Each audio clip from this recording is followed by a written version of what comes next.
What is up, Cahir Club? And welcome back to another CahirLIVE live stream. How goes it? I hope everybody's been having a great week so far. It is a Monday. Boo. But all the same, it is the end of Monday, which means if you're watching this stream, odds are you've gotten through Monday, or you're almost through Monday. I don't really know how things are going on, like, the west coast of America. Hello, Rob. How goes it? Okay, Calia. No, yeah, I'm doing pretty decently over here myself. Partially because, if you've noticed by the thumbnail, it's another Eevee hunt. It's not the Eevee hunt I wanted to do, but it's better than nothing. I'll give it that. Cause Eevee. I want Eevee. I want shiny Eevee. Cause shiny Eevee is cool. And so I've got an outbreak ready. And that's what we're gonna be hunting today. I'm just gonna do the whole stream. I'm gonna be hunting an Eevee outbreak, basically. That's the goal. Just a stream of Eevee hunting. Hopefully we get one or two. Easier to find the Eevee? Kind of. Not considering the fact that I did try the other week to do this. So it's technically 2 days, three days in the making, this hunt. And 2 outbreaks in the middle of the olive roll game, which meant no Pokemon spawned, so the outbreaks were null. But yeah, that'll be the hunt for today, which will be very cool. Let's hop into it. I see no reason to not. 4. Who doesn't love a good old Eevee hunt? I tried to do that seamlessly, but that wasn't that seamless. But I mean, shush, that was seamless. You didn't see anything. Alright. So, let's use... Let's use Saturn. You know what, no, let's not use Saturn, because Saturn's not seen the field of battle yet, and I kind of want to EV train Saturn. We'll use the Krogunk. We'll use Chad's Krogunk, and hell yeah. Eevee everywhere. Alright, let's get the timer started. The timer that operates on, like, fucking Luigi seconds. Alright.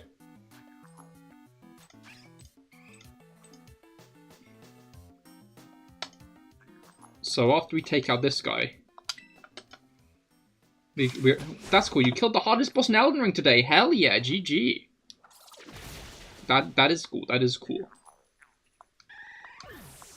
How many attempts did it take? Alright, let's eviscerate some Eevee, I think.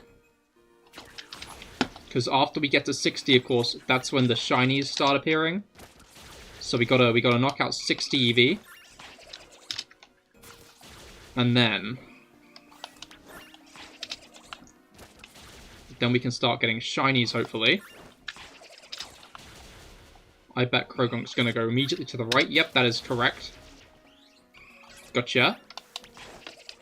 Over to you. And to you. No, you. You see, I guess calling outbreaks is a good thing. Is it? Actually, I wonder if outbreak... Hi? Did you not see what I just did to your brethren? You did that to yourself. You see, that's how I justify it in my head.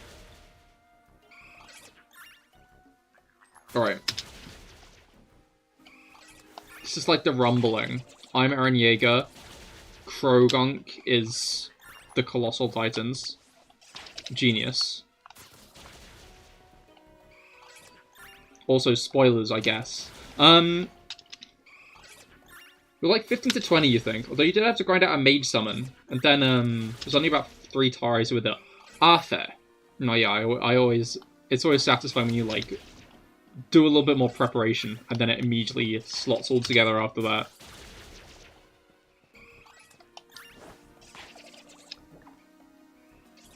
I was gonna say, you can see those Eevee there. Those Eevee aren't that hard to find.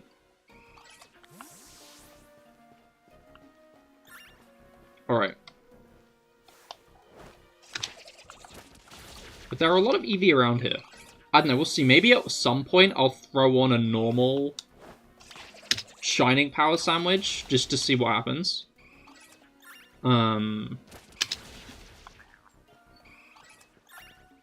But... no. Kill. Kill! Dude, just standing next to them. You know that, like, one image of, like, the two cats, like, sitting next to a cockroach? And, like, as, like, the owner's yelling at them, one of the cats, like, both the cats just gently put their paws next to the cockroach as if to say, he's our buddy. We couldn't kill him. That was Krogunk and that Eevee just then. But yeah, I'm annoyed that Krogunk doesn't have, like, a Dex radar, poker radar thing in BDSP. Because I think at some point I'm going to have to try to get a Krogunk outbreak again here. Because I want to do this before Krogunk at some point. Because Krogunk is best boy. And I want a bunch of... you good? A bunch of shiny Krogunk. That's my goal. But for now, the EVs, although they were a test run, it became an even bigger white whale than the Krogunk, because, like, what's it called? I never even got an Eevee outbreak.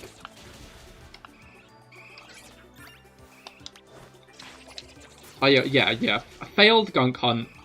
I have 2 shiny Krogunk to show for any of it.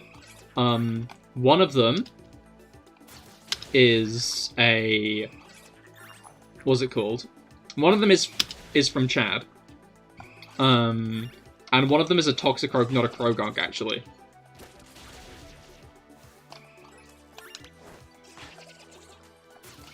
Although, to be fair,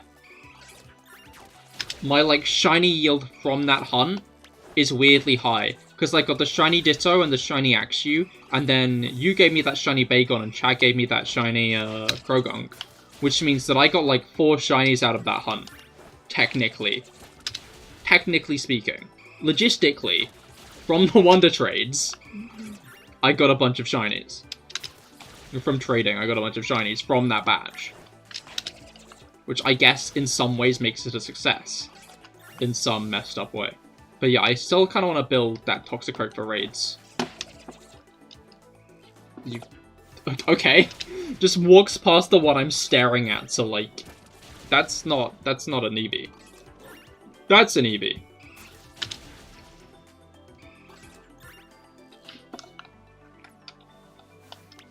This one. Is he going to do that one or what? Maybe I should just leave that Gimmighoul there to just observe. Observe in horror. He can tell all the other Eevee what I'm doing here. And whether they decide to come and save their buddies. That Eevee's just staring at me like, you dare. You don't have the balls. You're right, but he does. Krogunk just eviscerates. Oh look, they were sleeping together. That's adorable. I should have got a better view. But those two guys were dozing next to each other. Which is adorable. They're dead now.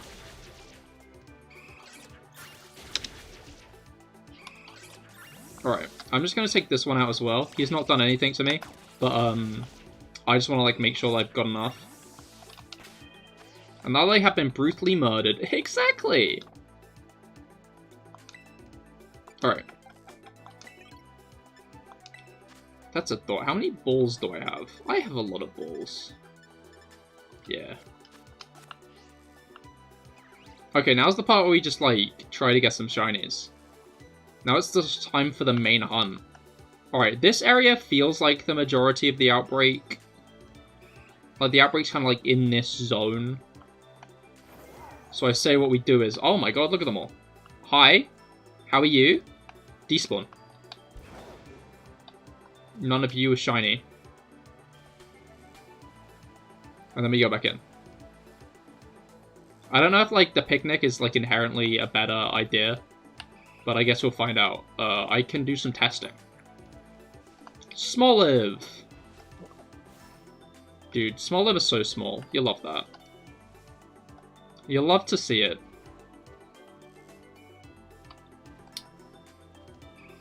Oh my god, there were 3 of them snoozing under that tree. I woke them all up.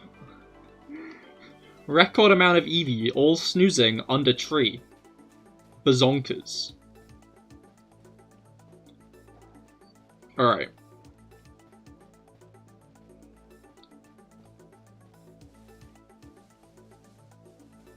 It's called smaller for a reason. It is. It is. That's not the button I wanted to press. It didn't let me press that button, so that's fine. Okay, let's get rid of all the Eevee. No. Did that say probably best not to host a picnic so close to people? Good luck! Thank you, Felix! Hopefully this one goes better than the last one. It's gonna be hard to see in the dark and the shade like that. Kind of. I don't know, like... They all look grey, but like shiny Eevee's silver, so I think it'll be fine. I think it should be good. Was that Eevee okay? Is it okay? Do you see? Do you see this?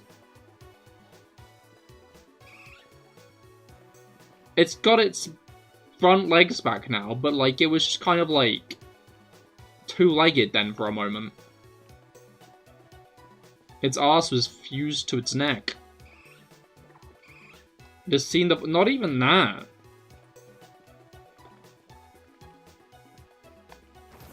The Void saw it. And mangled it. Horrifying.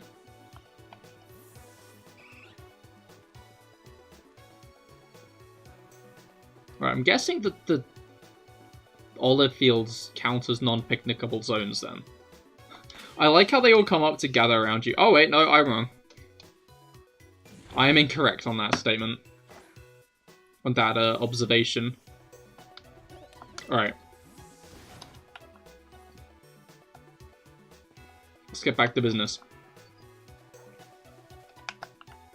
Let's get back to the correct zoom as well, so we can get our maximum FOV.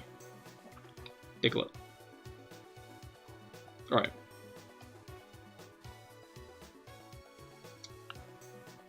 But yeah, Rob, you were right about the Emblem of Severed Fate domain, by the way. I have been consistently clearing that over the past couple of days. Can you still do a sandwich hunt and an outbreak hunt? You can, and in fact, the sandwich can impact the outbreak. So what I could do is throw on a normal power sandwich. But I think I'll do that about an hour in. To spice things up. Because, like, the same amount of Eevee will be appearing. But, like, more of them will have a... They'll have a higher chance of being shiny each one. And they already have, like, a pretty solid chance of being shiny because... The outbreak.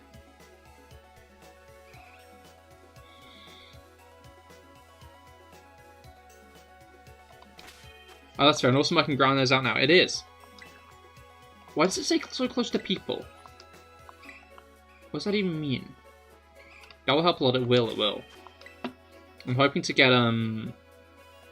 some good artifacts on Jianling soon, because she's like my main damage dealer in that domain, which isn't all that great at the moment.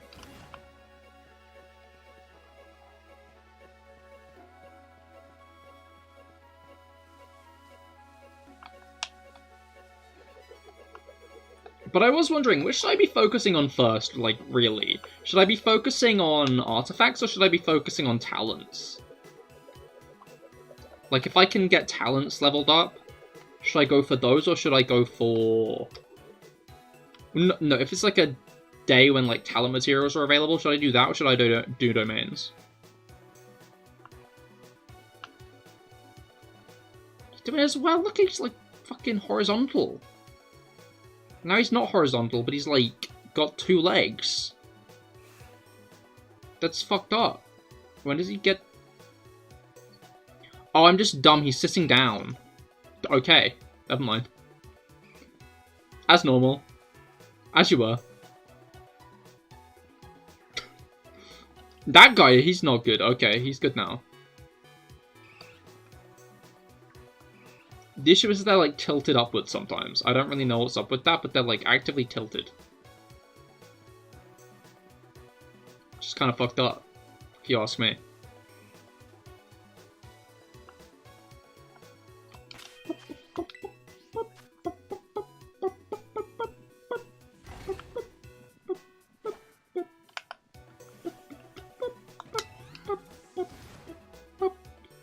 Alright.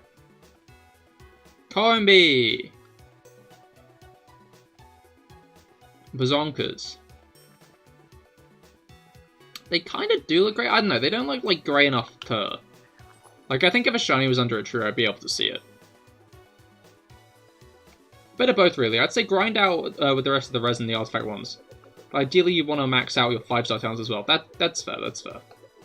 Trying to get an Eevee, Leafeon or Eevee outbreak so far, no luck. That is fair. I have spent ages trying to get, like, a good Eevee outbreak.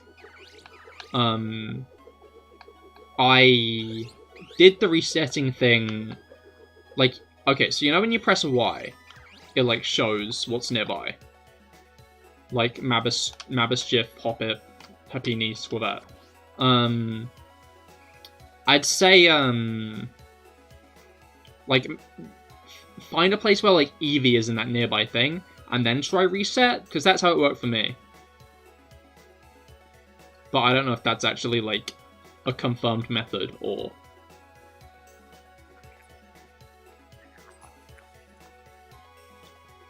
if I just got lucky.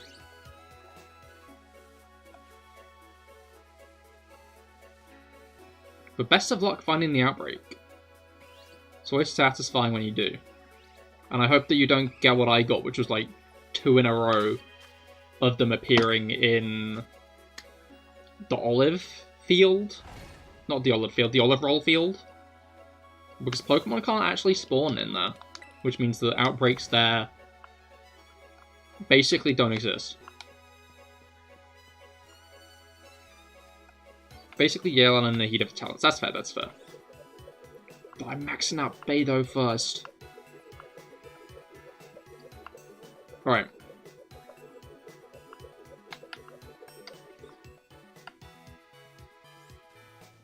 But yeah, I was watching a video today on, from Eddie Burback. I never really, like, realized it. But, like, have you guys heard of virtual restaurants?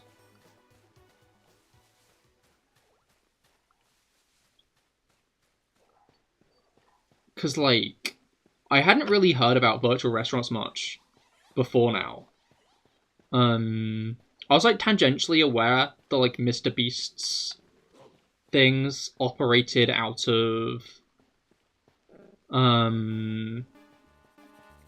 like, didn't have, like, places you could go and eat at.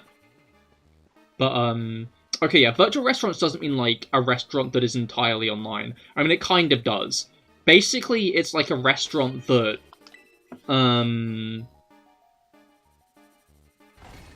maybe. Are they the ones disabled people pilot robots to run to get wages?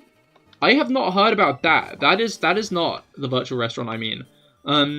Basically, with, like, the rise of delivery apps over COVID, companies started to realize that they could just have restaurants entirely devoted to online delivery, to the point where they didn't need to have, like, that much of a front.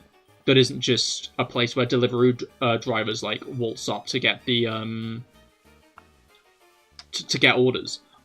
Oh, hey! Oh, hey! Oh, hey! We got it! We got it! 11 minutes, more or less. 11 minutes in and we got our first one. Hell yeah. Shit, okay. Does Eevee get takeout at this level? I don't think it does. That was quicker than I was expecting it to be. Alright. Let's grab this dude. Full swipe. No, I can't damage myself. Hell yeah. Who are you evolving that shiny Eevee into? I'm gonna cross that bridge when I get to it, I think. Because I plan to shiny hunt this for the whole stream, so I want to see how many shiny Eevee I can get. So I'm not going to evolve them until I can get a nice screenshot of them all in camp. Alright. Eevee names. What do we name this first Eevee? Any name, any name.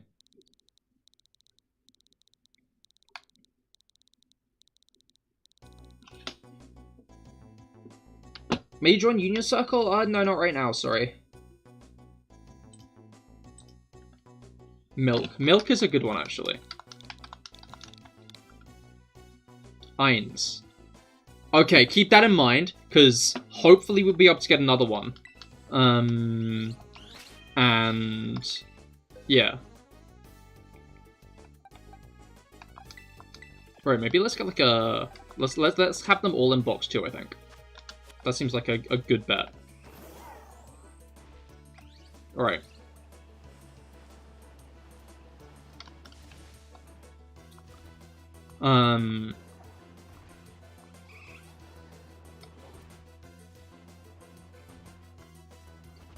No, it'd only be good for what? Nope, we're naming the next one Eins.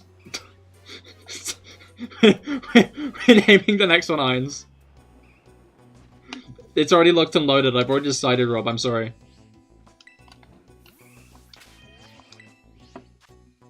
Alright, yeah, I meant to, restart the timer now. Because we're going to see how long it takes to get each one.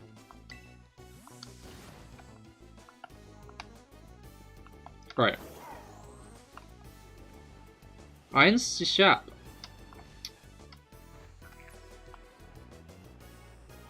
Is that, like... Is that what Eevee's called in another language, or... in German, or...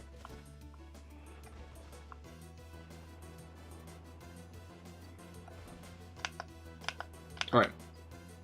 But yeah, as I was saying, basically... But, like, virtual restaurants aren't just one restaurant. They're often, like, multiple. Like, they run, like, a bunch of restaurants out of one thing. With, like, overlapping menu items and stuff. And then, like, they'll even have, like, multiple, like, chains, it looks like, in each one. That basically do the same stuff, which is kind of... But yeah, it was an interesting video. It was by Eddie Burback. It's Evoli in German. Oh, I like that. Maybe, that'll be one of the nicknames we do.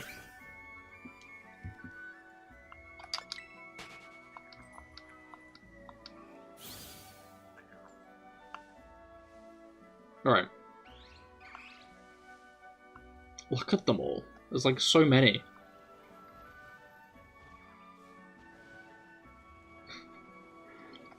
It's like a field of Eevee. This is not like a regular site. Well, let's get them reset. Oh my god, there are so many of them. Shoo. Eviscerated. Gone to ashes. I click my fingers, they're gone. Spore is toxic. No, I think Spore's Spore.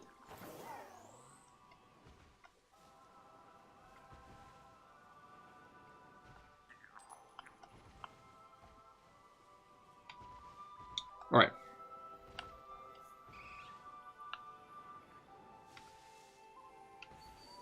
But yeah, it was interesting to hear about them, because I never really realized they were such a big thing. Yeah, I never realized they had such a big thing. Until I watched the video, basically. Which is kind of whack, because, like... I don't know, you'd hope you'd want to know about something like that, you know? And it seems like even like big fast food chains market themselves as like other restaurants.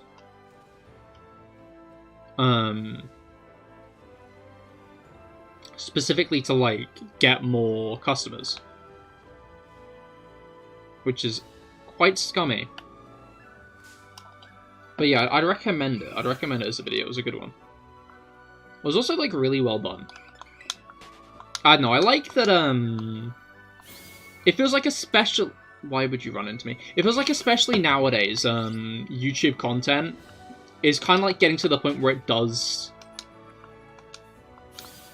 People are almost like making like documentaries and stuff about things. Often their own style might like seep into it, like in Eddie's. But do they have them in the UK? No, yeah, it looked like they had them in the UK as well. I looked it up after the stream, after the video, and a bunch of companies popped up. So I don't think it's just an American thing either.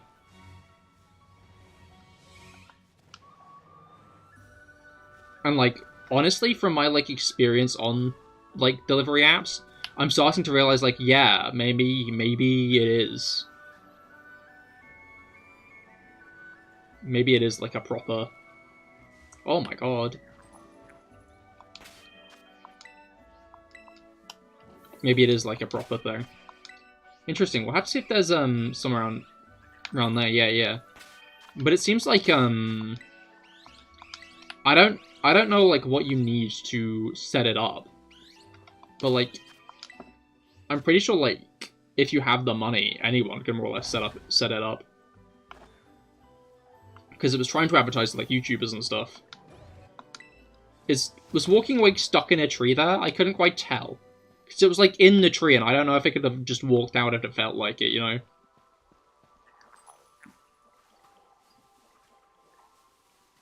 Alright.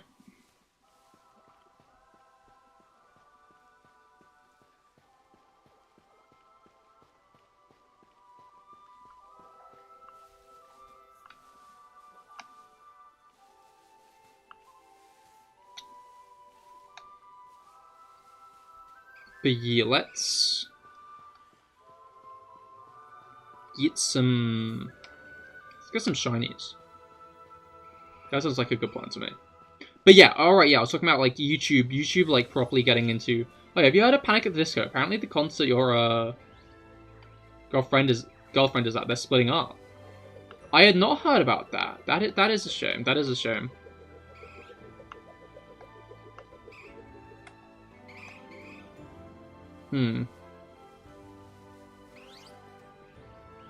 At least she like actually managed to attend it though.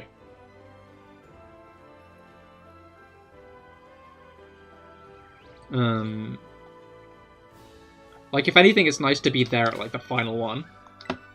Not the outbreak you like. Yeah, no, that's irritating. Restart Panic at the Disco is one guy. I heard they were disbanding. Yeah, no, Panic at the Disco is just like one person who really fucking hates discos. He keeps going to them and always panics. Oh, you got a Smallant one. Yeah, Smallant has a nice shiny as well.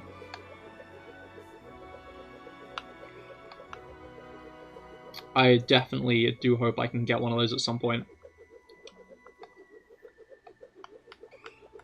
Alright.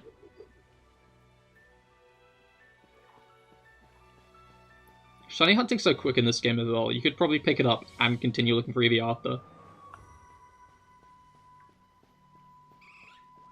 Yeah, their angles seem to be fucked sometimes. It's weird. But yeah, like this guy. Oh, he's snapback.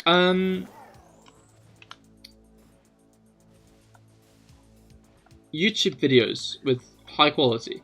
It's like, I don't know, like back when YouTube started, it didn't feel like we'd get like documentary level videos out of it. But like nowadays we're getting like proper like high quality videos. High quality like almost documentary pieces. And it's really cool to see. Really cool to see stuff like that be available for like free as well.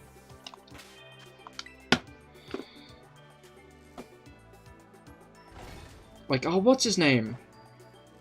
Defunct Land. Defunct Land is a really good one for videos like that. And H-Bomber Guide to an extent as well. H-Bomber Guide's like the kind of videos where like he ends up injecting more of his own personality into them, but yeah.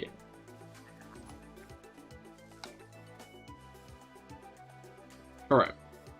That's where you like abroad in Japan. Do really good Japanese travel documentation. Oh, that's cool.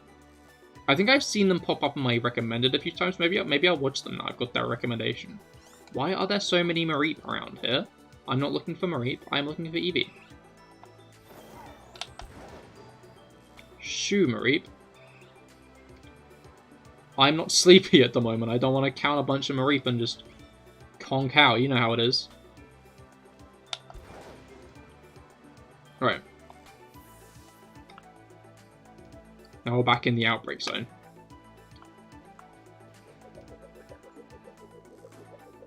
That guy's standing up weirdly as well. Look at him. Look at that. Oh, no, they snap back into place the moment I focus on them, it seems. Which I guess makes sense, because if you're focusing on something, then, like, the game's gonna do more energy to render it. Oh. No, yeah, he was in the ground. Crazy.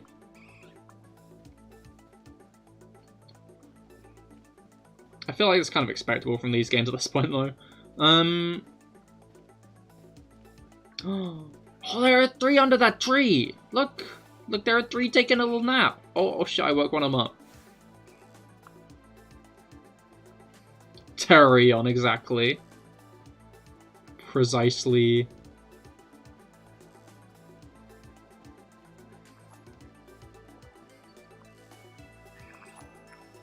I wonder if we will get any more evolutions, like, at this point. Because, like, our last evolution was... The last evolution was released... What was it called? 10 years ago. Sylveon is now 10 years old.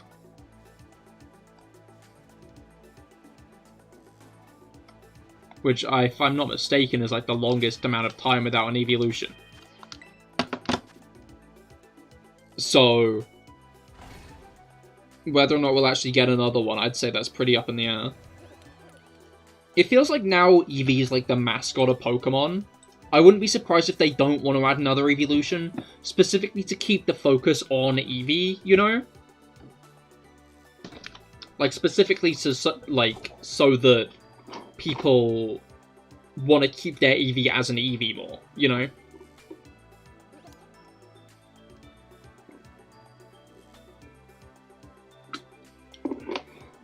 I could definitely see that ending up being a thing. But, I think I'd like another one. Or a, different Pokemon entirely with, like, similar mechanics. But, like, basically every one of Eevee's evolutions was a special type in consideration to, like, pre-Generation 3. Of course, like, before the physical special split, some types were exclusively physical, some exclusively special. So, like, Eevee was, Eevee exclusively evolved into, like, special types. So, it'd be fun to see, like, a new Pokemon come on in with, like, only physical types. That's kind of similar to Eevee. Or maybe like a regional variant or something. Maybe they'll make a different multi-Evo Pokemon. We are on the same wavelength. That, or, controversial take, more evolution monkeys. Because, like, the monkeys kind of filled in that role that, like, Eevee was made for, you know? And, like, it kind of surprises me that there haven't been any more. And, like, especially since at the moment it feels like the Pokemon Company are kind of intent on making more trios? Like, expanding on old trios, you know? Like how they added the 2 new Reggies, they added... What's it called?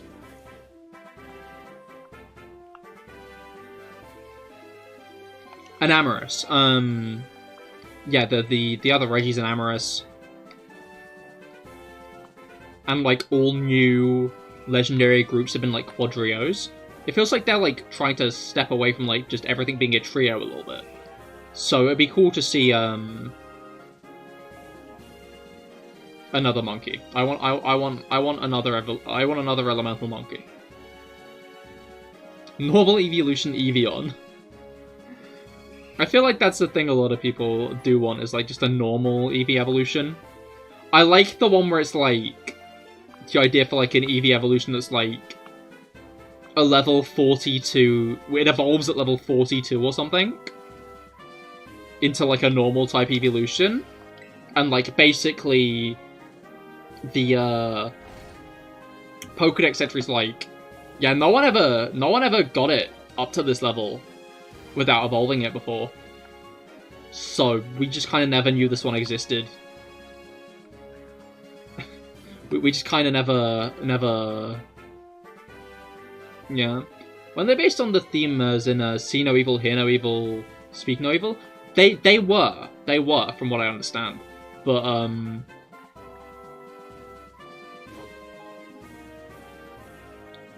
I don't know, I feel like they're not always gonna, like, maintain to these...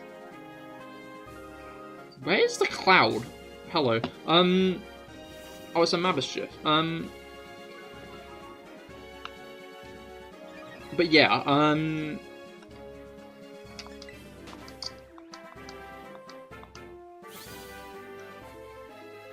like, I feel like they'd be willing to break that now. Like, if they have a cool idea, I feel like they're willing to break themes like that. And, like, at Day's End, we should still be due one other monkey because of Do No Evil. Like, I can see why they didn't add it initially, because the Do No Evil monkey's, like, position has its hands over its crotch. But I feel like they could figure something out for it.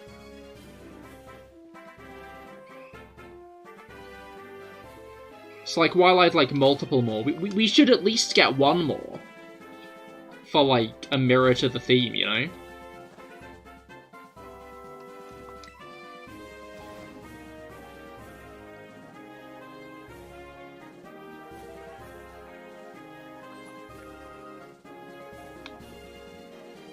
Can't do no evil if it's dead. Yeah, that is a fair point. Or if it doesn't exist. Oh, ghost type. I missed the part when you said ghost type. No, yeah, I agree. I vouch for this. Ghost type would be cool. Especially since, like, ghost type is... I don't know, ghost type, it feels like lately they've been straying away from, like, some types being rarer than others. Because, like, initially, like, ghost and dragons were all meant to be, like, very rare and uncommon. But, as time went on, like,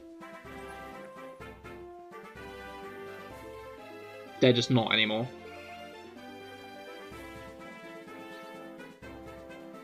They're just other types. Although maybe that's Annihilate. Oh my god, I never considered that. Annihilate is the secret fourth monkey. But the issue there is he does do a lot of evil if you consider getting really angry and beating people up an evil thing. Like, Annihilate's whole thing is it got so angry it died.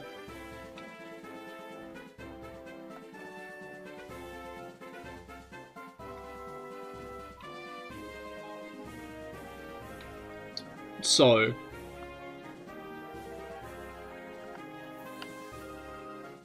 I feel like I shouldn't stand in the middle of the Eevee outbreak, but by the same token, if I don't, then other Pokemon will spawn, and I don't want that. There we go, there are a lot of Eevees now. Alright. Yeah, not as lucky this time. Eevee did not come as quick, but... The second Eevee has not come as quick, but,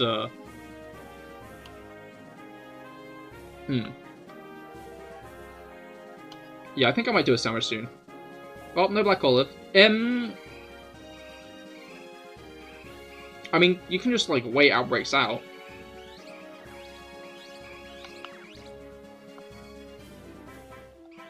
Like, if you kill 60 Pokemon, then just leave it.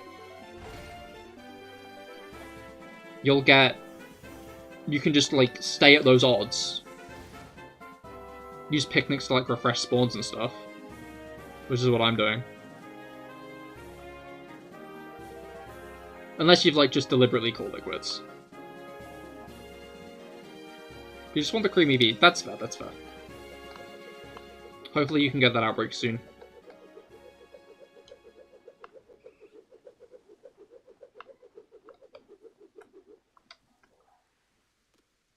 Alright.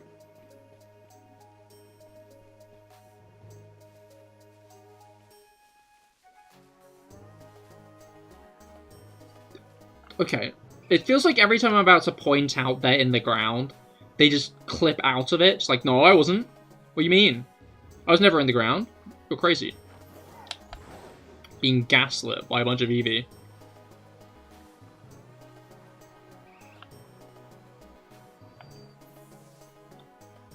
Ghost Fire Flareon.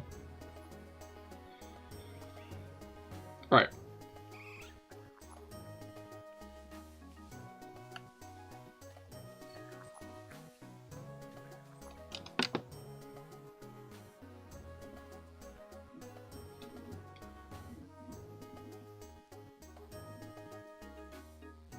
Oh.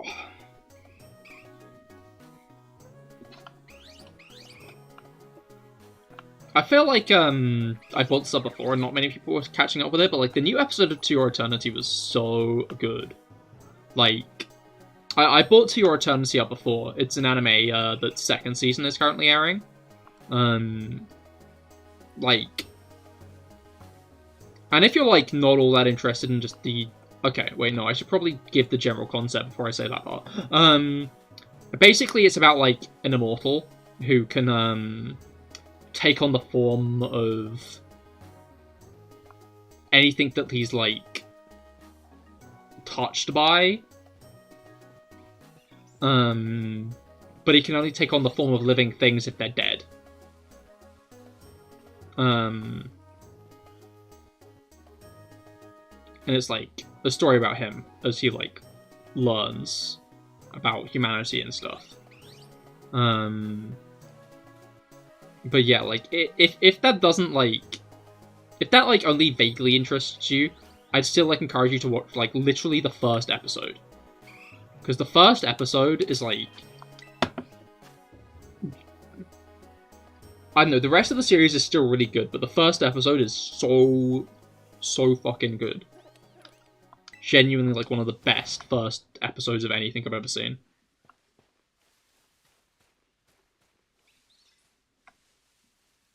And the rest of the series is really good as well. It's got a bunch of good characters and stuff. 10 out of 10 would recommend.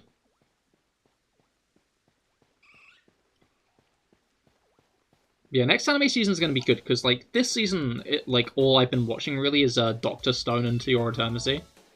But, Dr. Stone? No. Dr. Stone's next season. Vinland Saga and To Your Eternity.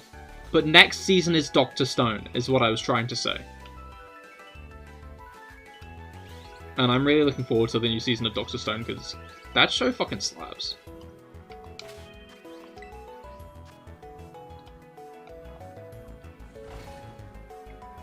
It's hype as hell. And the next season is coming out April time? I don't know yet. Between, like, To Be a Pokemon Master, we're looking forward to it. The others were really good too. Hell yeah, no, yeah. Dr. Stone fucking slaps. I was upset when, I'm pretty sure it was, when the last season was only 12 episodes. I'm not sure if this one will be any longer or anything, but, because, like, the first season was, like, the full 24, but this one was only 12, and that disappointed me. But I've heard people saying that, like, the next arc's gonna be a good one. And it's interesting, because, the last season ended in, like, a very interesting place. Especially for, like, a shonen. I guess maybe not, especially for a shonen. But, the whole thing is, like, pretty good, like, pretty out of the box for a shonen. I feel like it falls into the tropes in some ways, like it had that fucking tournament arc. But, like, overall, I feel like it does a good job at, like, standing out.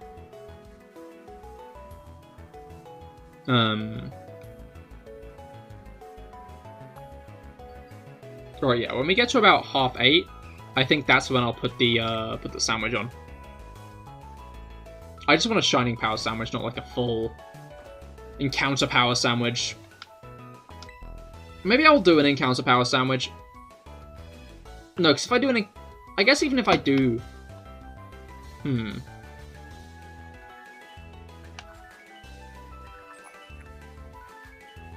No, I think I'll just do a Shining Sandwich, because, like... Then I don't have to keep an eye on, like, every Starly and Happiny I see. Because I don't want to, like, accidentally miss, like, a shiny of these, you know?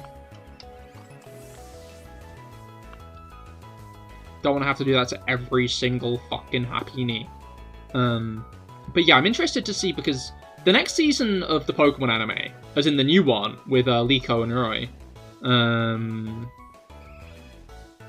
and Captain Pikachu, who I think is adorable. But yeah, what was it called?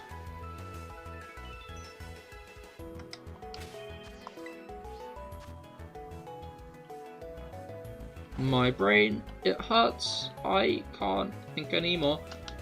It's starting in April, which is like when the next anime season starts. So I'm interested to see if the next leg of the Pokemon anime is gonna be seasonal. So like it'll be like a 12 episode season, and then once that ends, it probably won't be until like next year that we get the next leg of it, you know? I feel like we've not heard news of it, and they're making it sound like it's going to be ongoing, but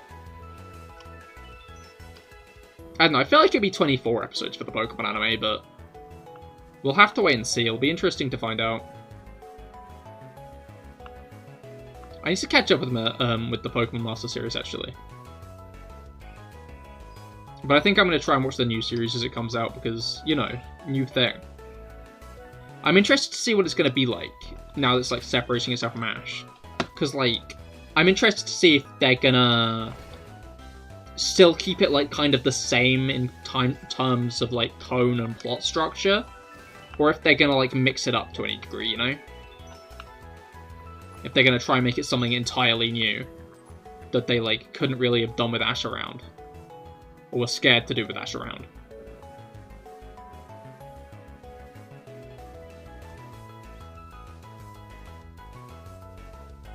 It'll be interesting to see because, like, a lot of people were very attached to Ash, which means if the new protagonists aren't... Honestly, I feel like if the new protagonists even were, like, exactly like Ash, people would still, like, be like, oh, well, this isn't good. You know? So I'm interested to see, like, how much of an uphill battle this new series will have.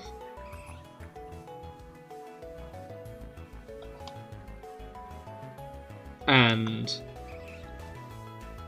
if the Pokemon Company will, like, buckle and just bring back Ash at some point.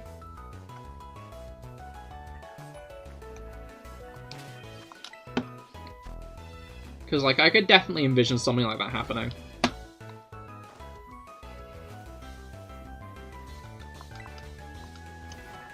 Alright.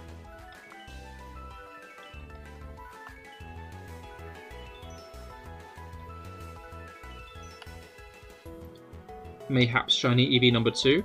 I'm starting to think that I'm not going to get a picnic full of Eevees. Gonna be real, chat. I'm going to keep it real with you, chat. I think the Eevee picnic is a pipe dream. Hopefully it's not. But all the same.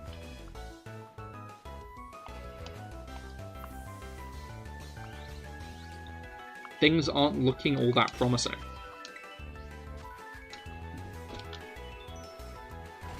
Right.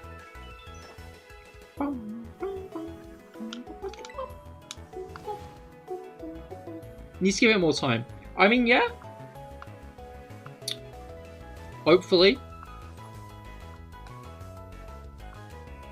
But if we keep up at this pace, I don't think we'll get it.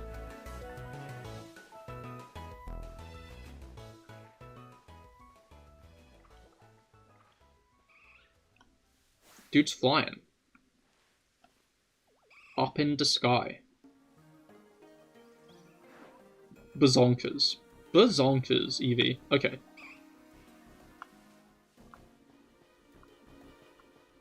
Don't flip bazonkers, Eevee, around. Don't do that.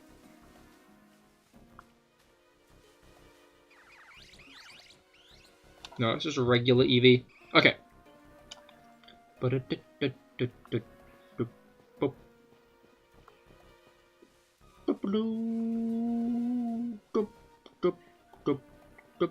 Alright.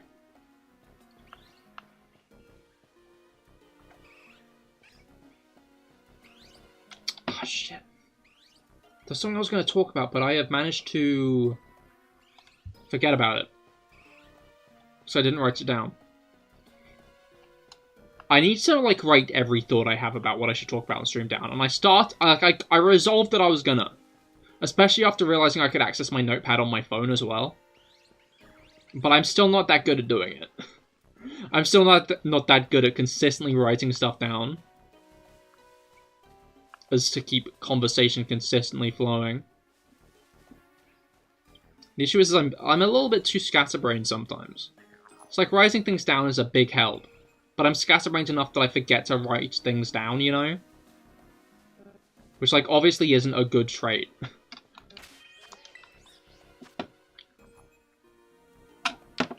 Is it a trait that exclusively spites myself?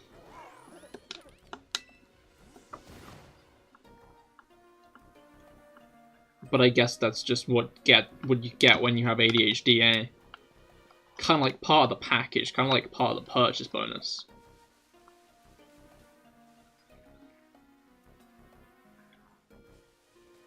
It's like, the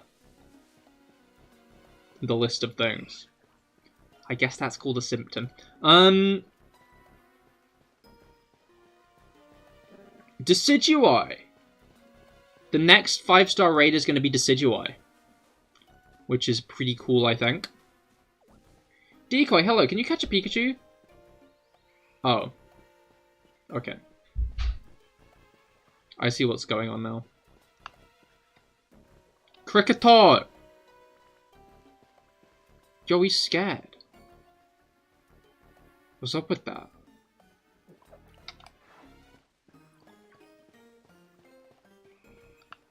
Alright.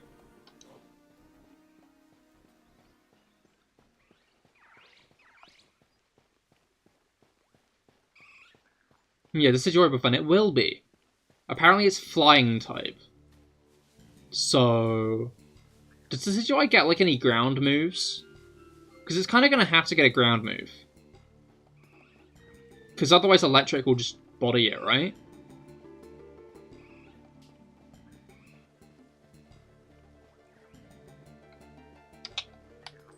Have a good day, you're off the troll people. Fair enough. Good luck not getting banned from other people's chats. Happini again.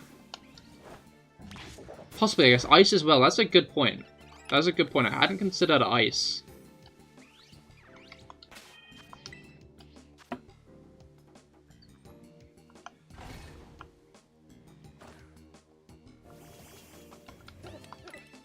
Ice is ice is also a good suggestion. Oh, that's a shiny Mareep! Holy shit, okay. No, the Mareep. There, that one. This one here. This lovely little gentleman right here is the one I want. I think my Eevee's a bit sick, guys. I think my Eevee might be a bit sick.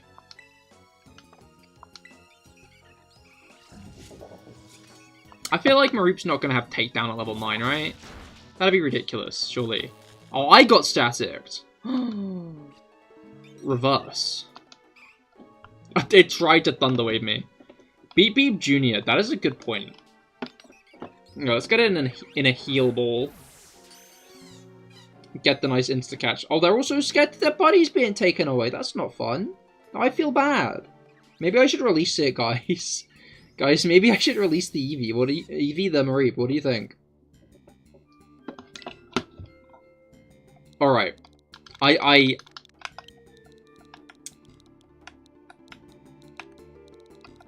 Beep Beep Jr. would be a good name, but the issue is I've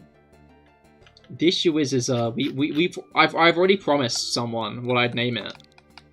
I'm sorry, Burger. Brugger. It's just gotta be, you know?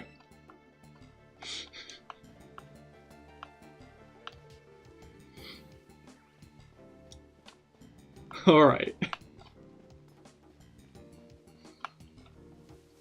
Back to the Eevees. Irons is still Beep Beep Jr. spiritually, though, when you think about it. I might keep Irons as a Mareep.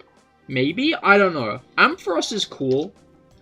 But, I'm also a very big fan of, like, just Mareep, you know?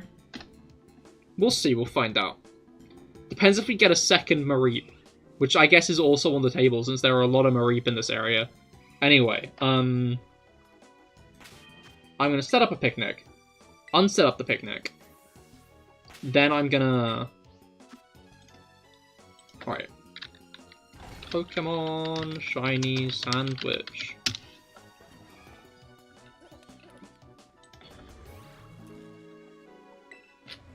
Okay, yeah, I'm gonna do it like this.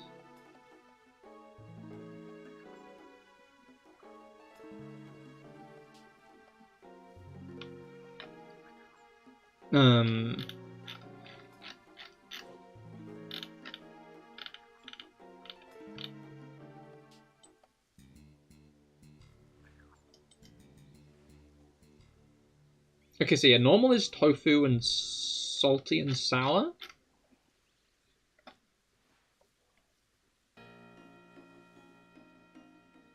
Or I can, like, go through a few more holes to... So yeah, tofu, salty, and sour.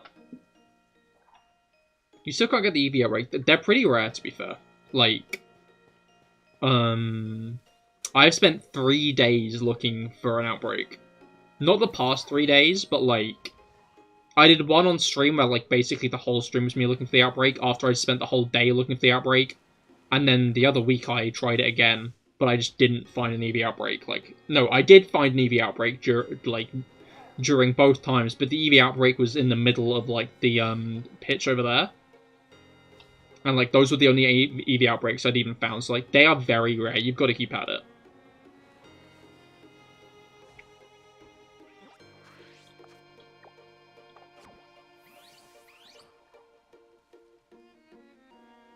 Alright. I dare say, it is sandwich time.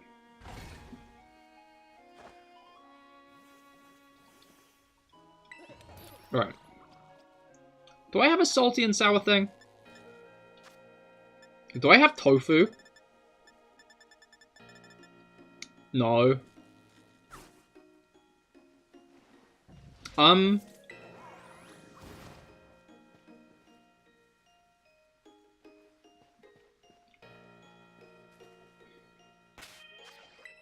Emily, hello, how goes it? I hope your week's been going well so far. We're doing an Eevee hunt today.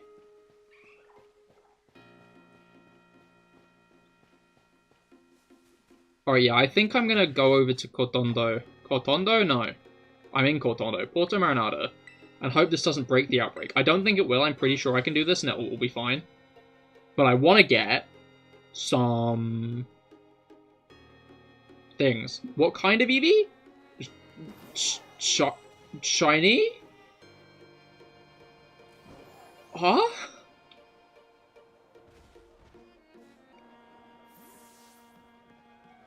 Oh, I read the tofu.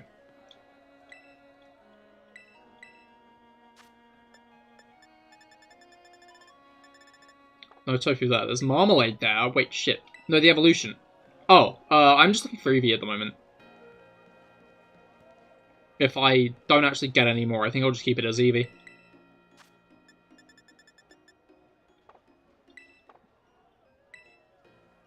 There is tofu here, right?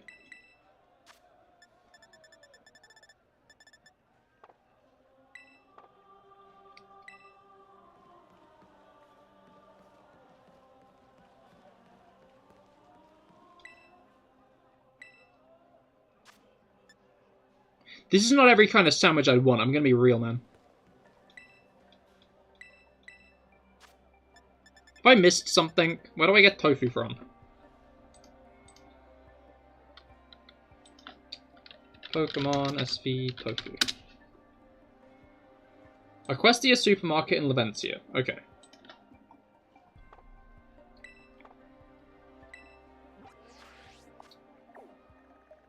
Like the one thing that you can't buy from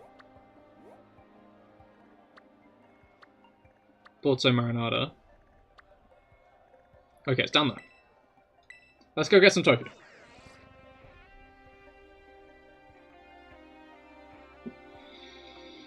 And then we can do a sandwich outbreak, I think. A sandwich mixed with outbreak. You know how it is.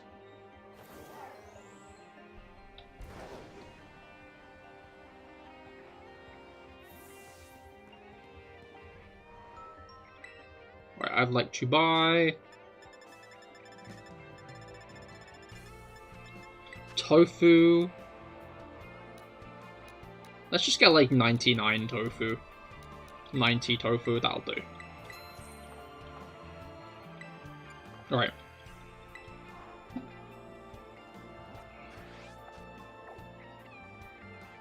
Now we can go back to the Eevee outbreak, I hope. We can. And then we can go make a sandwich. I'm pretty sure if I fuck up the, what's it called? Thing. If I fuck up the thing. Yeah. I'm a master of language, you know that. Maybe if I fuck up the sandwich a little bit, it'll not give me encounter power. Because obviously I don't want encounter power, I just kind of want title power. Not title power, shiny power. I mean, yeah, no, I don't want a shiny Eevee, I want an Eevee with a title, that's it. That's all I want.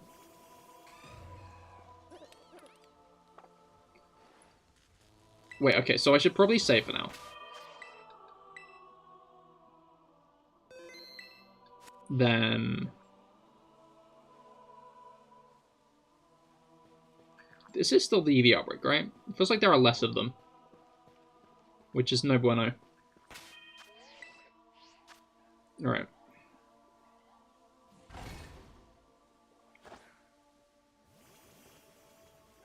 Let's make a sandwich. Creator mode. I'm pretty sure if I just do like one tofu, and then like spicy bitter.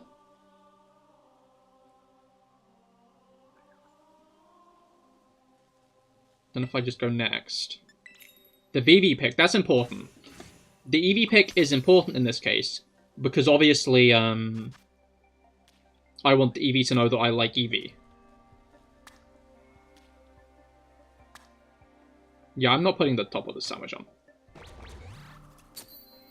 Okay, that Eevee pick went straight into the tofu. Scrumptious, if I do say so myself. Alright, what we got, what we got?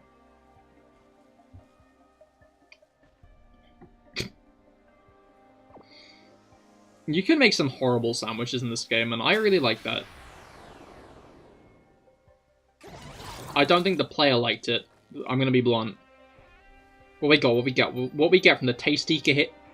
The tasty Cahir original. Sparkling power, title power, item drop power. Okay, cool. We got sparkling power, which means shiny Eevee. Yes, maybe, mayhaps, maybe a shiny. Maybe. Can I get a shiny?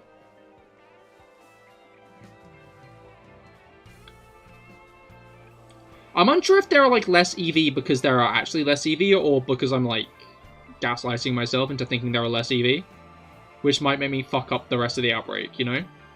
I think the Eevee amounts are fine. Yeah, look, there's a bunch of them now. Right! It's kind of less than there were before, I think. Shit, man. I haven't fucked it up somehow, have I? I hope not. That would be no bueno. Alright. No, there are a bunch. Okay. And yeah, now, like, basically these are more likely to be shiny. But so is that Squavet, for example. This Squavet, he had a high chance of being shiny. So does Starly as well. So I gotta keep an eye out on those as well. Because as much as Eevee is my main goal, I don't want to accidentally miss out on another shiny, you know how it is.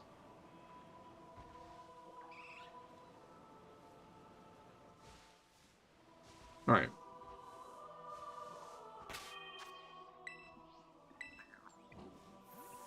I forget that I can't set up a picnic while riding a Pokemon. Okay, yeah, no. Eevee amounts are fine. Look at them all. Like 50 of them. Alright, I'm gonna take a drink quickly. You guys make sure you're all staying hydrated as well.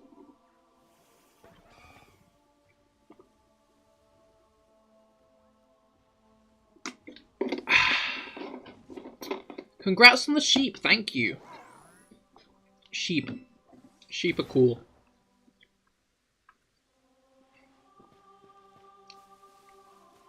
I wonder where the Ma of Mareep comes from. I thought that fletchling was shiny then, I was like, oh, that's not, is it? And then it was not, it was just the sunset. It was just the pretty sunset, wasn't it?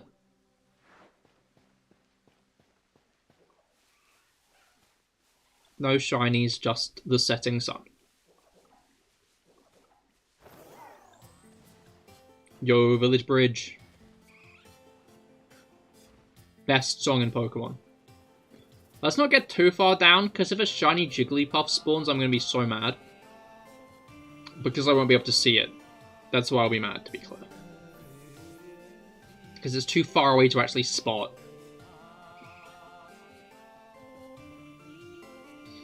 I just realised that Mareep is a random encounter. Like, that Mareep's shiny odds weren't buffed. Like, because I'm shiny hunting Eevee, I was just in, like, the, okay, yeah, I'm shiny hunting mode, you know? Like how with Auraz, if you waltzed into, like, the wrong shaking patch of grass, it would still have the boosted odds. It would still have the boosted shiny odds. But, like, that Mareep was just a random encounter. This game is crazy for shinies, I'm gonna be honest. Kind of why I wanted to do this stream instead, where I tried to get a bunch of shiny Eevee. But, like,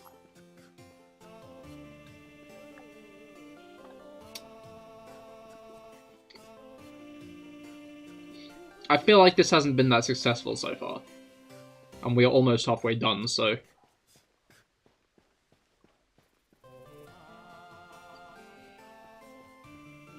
I guess we'll have to see how things progress. Don't want to be a naysayer. I forget how big the hitbox of the legendaries are. This Eevee isn't also in my hitbox, right? I swear, if I have to fight this next Eevee as well. Ah. Okay, what Rob was saying is becoming more and more true, actually. I thought that might be a shiny then. I don't know, it's more that I think that they're gonna be a shiny, more than, like, I might miss a shiny, I think. I feel like if there is a shiny Eevee underneath the tree, I will notice it. But, like,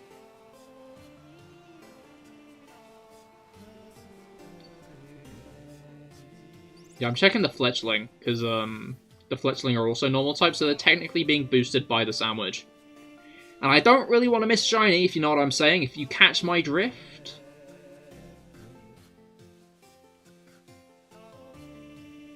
You've had super luck already, man. I mean, to be fair, I got that shiny Eevee fast. I don't know, I think Scarlet and Violet hunting has, like, numbed my senses. Like, they're just so common in this game. But, like, when I don't get, like, 6 shinies within 10 minutes, I'm like, no! How could my luck be so bad?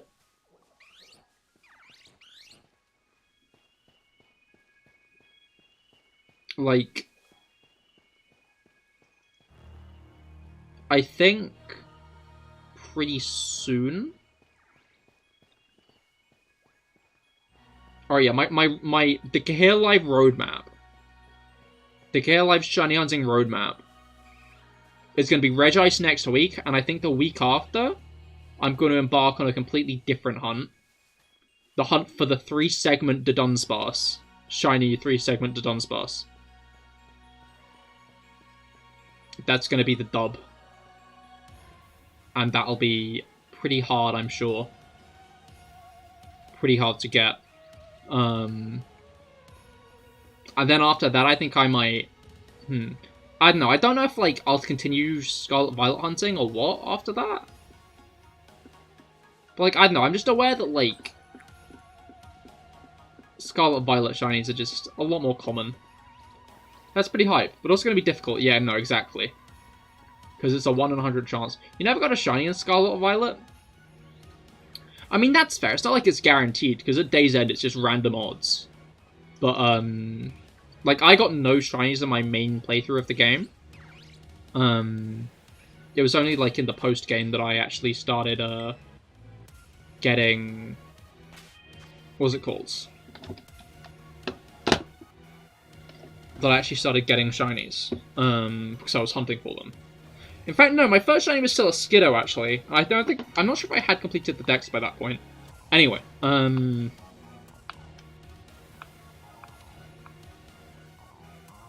but yeah,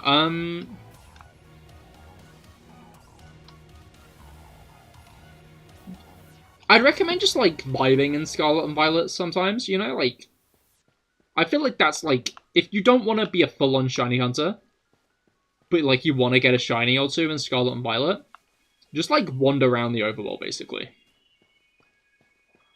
Just, like, wander aimlessly around sometimes, and, like, eventually you'll get one, because, again, as I said, last Thursday, I went over to see a friend of mine, and I ended up doing that, and I got 2 shinies from doing that.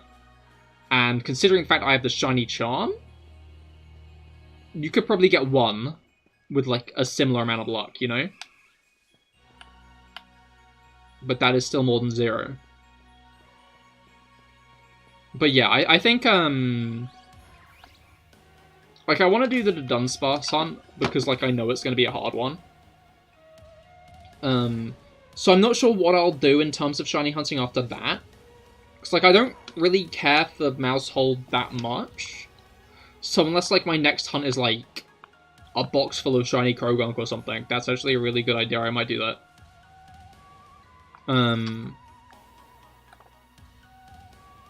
That's the best idea I've had in a while. Okay, yeah. After the Dunsparce, it's going to be a box full of shiny Krogunk, I think.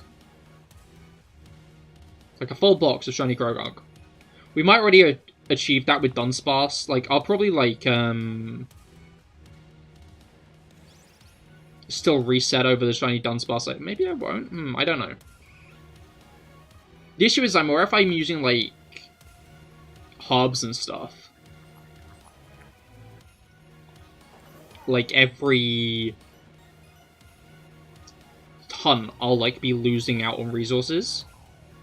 So I might do it, like... Because, like, I know that in Area 0 in the caves is the best part for Dunsparce, because you can just do, like, a normal sandwich, and you'll get Dunsparce down there. I can figure the logistics out later, but yeah. And then other than that, as I've as I've said on multiple times before, I really want to do a hunt for Professor Juniper's Minccino. I want to get a shiny Juniper Minccino.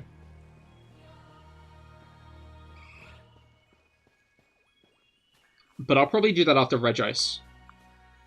Because, I don't know, recently I've been, like, more keen to, like, vary up my shiny hunts week by week. So, like, I've been trying to go on this, like... I've not done the greatest job at it, but, like, my initial plan was, week A, I do Regice hunt. Week B, I do Scarlet Violet hunt. I've heard egg hunting for shiny Dunsparce.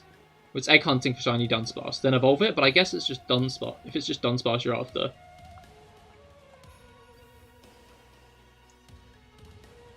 I mean, yeah, egg hunting is slower than every other shiny hunting method in the game, though. Like, egg hunting is the slowest. So is there, like, a strategy involved in that, or what?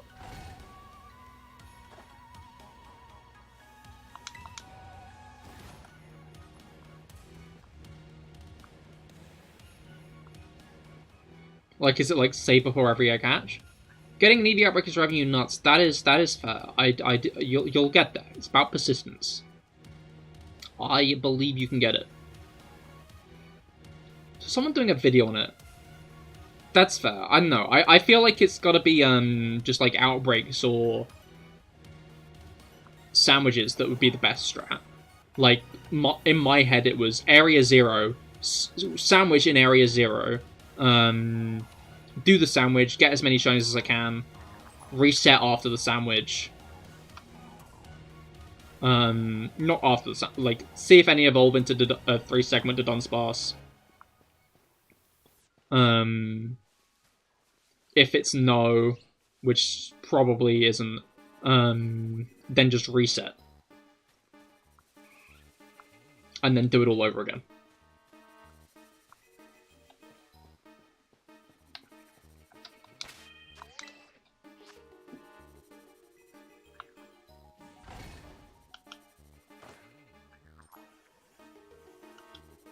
Alright.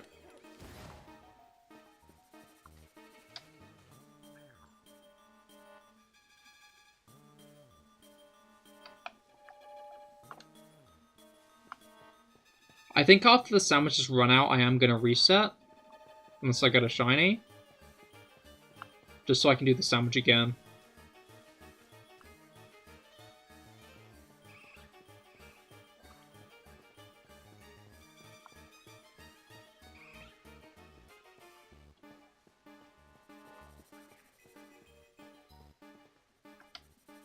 But yeah, I just think a shiny 3-segment to Dunsparce would be nice.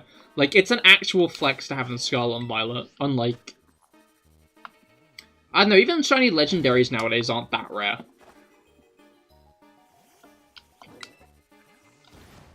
Like, I definitely think, like, some are. For example, like, shiny Arceus is rarer. Same with Shaman and Darkrai. The issue with Shaman and Darkrai is I never actually picked up their event, so if I wanted to shiny hunt them, I either have to do it in like Diamond, Pearl, and Platinum with the glitch, or I'd have to like use a glitch in BDSP. So, I don't know if those will ever be hunts on my menu, but I'm not all that interested in those for hunts anyway.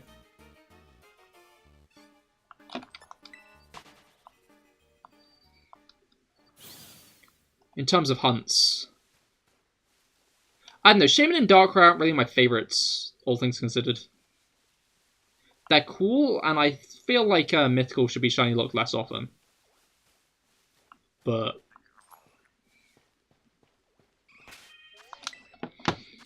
that's a thought. What is my favourite shiny Mythical?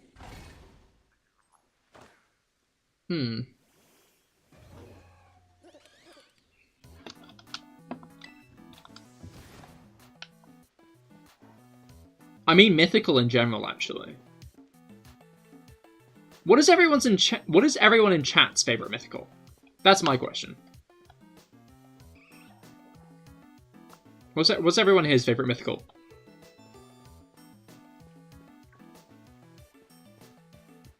I don't know, I guess the, like, definition of mythical is kind of decaying over time. So I'm not really sure if it still counts or not, but I think Arceus is mine, actually. God of all Pokemon is such a badass idea. And I think Arceus is a really cool design to go with it as well. So Arceus is definitely my favourite. I'm also a big fan of Mew, though. Tough. It is quite, to be fair. There are a lot of cool ones.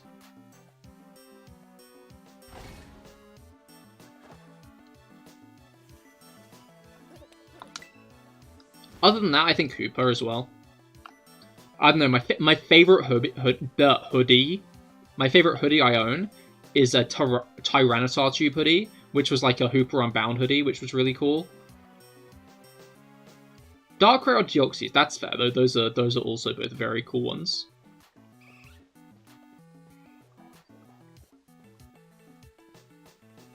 Darkrai and Deoxys slap.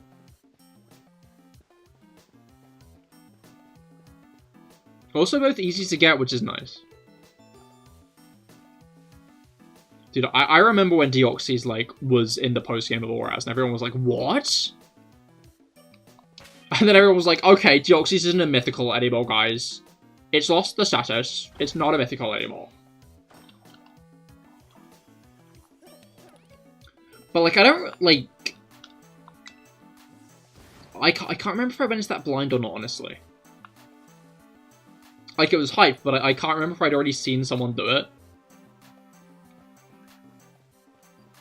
Because, like... I don't know, I think I'm not sure if I got spoiled on it or not.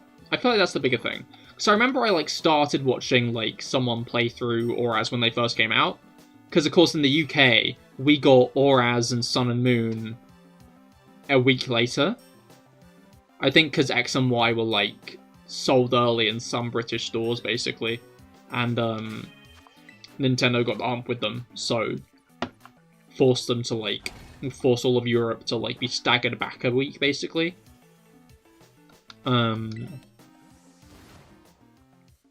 Which... was so painful, like, especially for Sun and Moon. Like, I got fucking Team Skull spoiled for me. And, like, Nihilego Lusamine as well. Like, still some of my favourite Pokemon games. But what's about to give up? I mean, like, again, it's a hard one to get. It's a rare one. You gotta be persistent. Persistence, just like in shiny hunting itself, is key. Getting the outbreak is like half the hunt.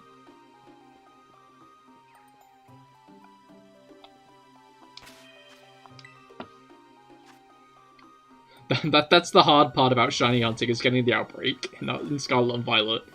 The outbreaks are rarer than the shinies.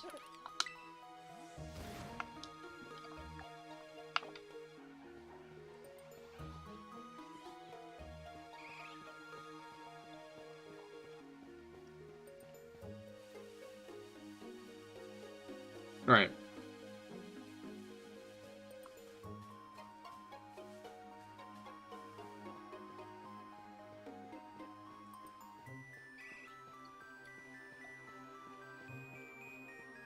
Do Eevee do pack spawning? I don't think they do.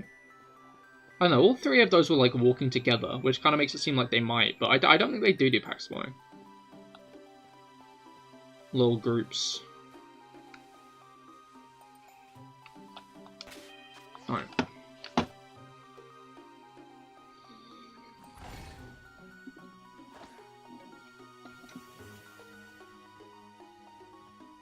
When you stretch, innit? Gotta keep that back flexible. I saw like a 90-year-old man on Instagram Reels the other day. Like, put his feet up to his head, basically. Like, he was on his back and he, like, properly curled up. It was crazy. He didn't even look 90 as well. Like, that was, like, one healthy 90-year-old. When I put all the facts together like that, it kind of sounds like what I'm talking about is someone lying on the internet. But, like, I don't know, like, he looked feasibly 90, but he looked good for 90, if that makes sense. Who knows? Maybe it was a lie, now that I break down all the facts, but, like... I don't know, sometimes when there's, like, a story on the internet that kind of, like, seems like... it doesn't really have any proof to back it up, and, like... what's it called? But it's just kind of, like, sweet. I just sometimes choose to believe them, you know? Like, if it's, like, some shitty 4chan text post, then, like, I'm probably not gonna believe it no matter what. Because, like, I don't think any of those, like... if the story involves someone going outside in a 4chan text post, odds are it's fake. Like,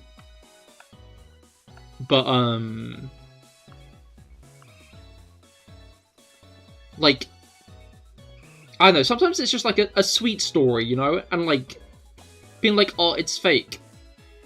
Or, oh, it's real, like, whether it's fake or real doesn't really matter in the grand scheme of things. But sometimes it's just nicer to believe that there's something nice and sweet and wholesome can happen. You know? Healthier for the brain than to always be cynical.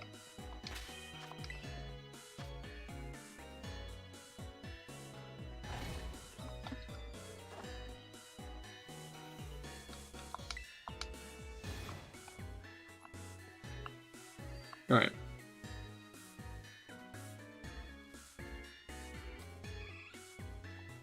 This Gimmighoul has been watching this whole time.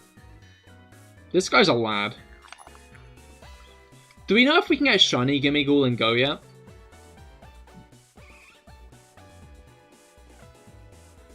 Because I still really want shiny Goldengo.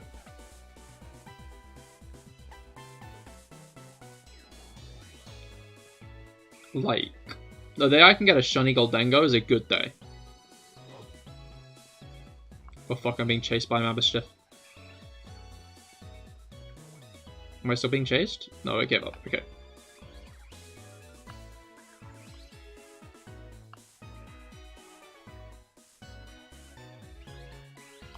No shiny. Unbelievable. Oh, I'm too close to the fucking fence. Okay. Let's, like, whoop around these Eevee. We could go around the back. And actually have a picnic this time.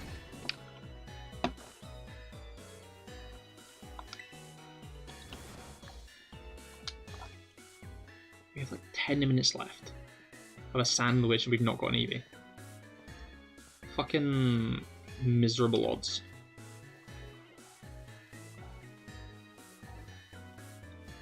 I find the contrast funny. Like, I got that...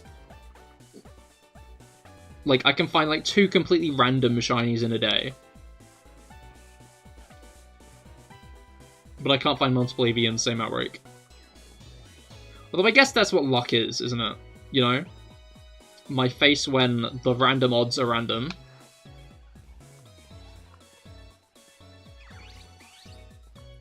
Also known as the entire Pokemon community after Let's Go Pikachu and Eevee released. Because all the shiny tutorials were like, easy shinies and Let's Go Pikachu and Eevee. Everyone was like, easy shinies, I love easy shinies. And they all got fucking juked by random chance.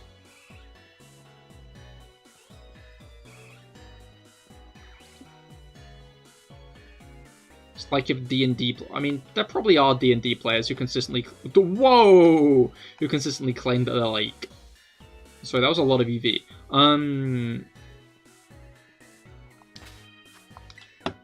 Who consistently claim like their dice are weighted and shit. Because they rarely get 20s.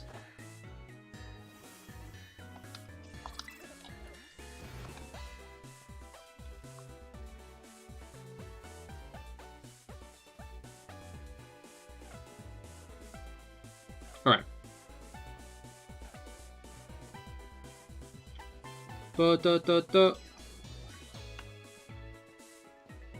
Alright.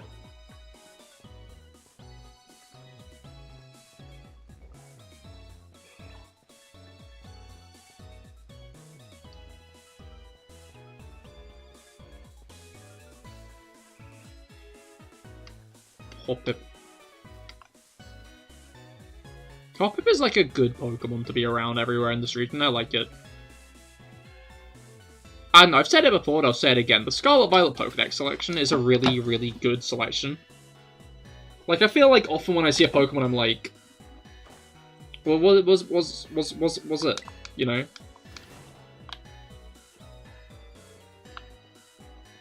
You give up?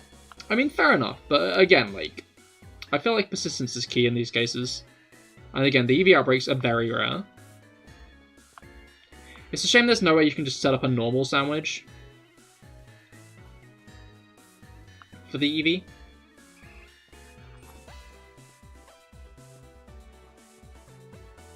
It'd be nice if you could. Just plop on a sandwich and then boom Eevee. But I guess they wanted them to be rare or whatnot. Alright.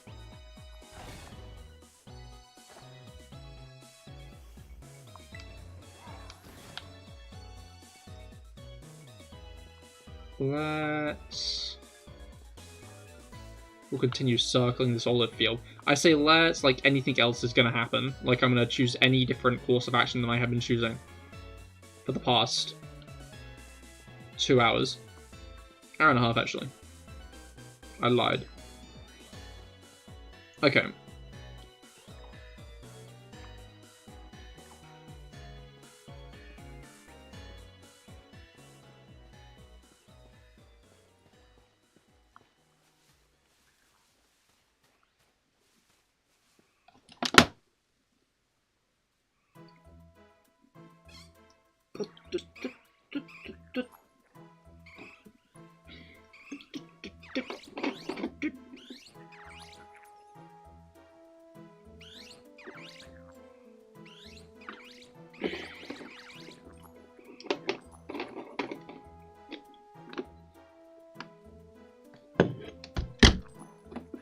I enjoy when Pokemon just come to stare at you.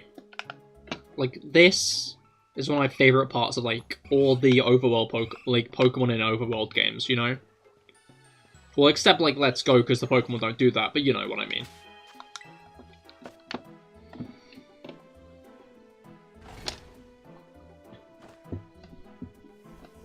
Alright.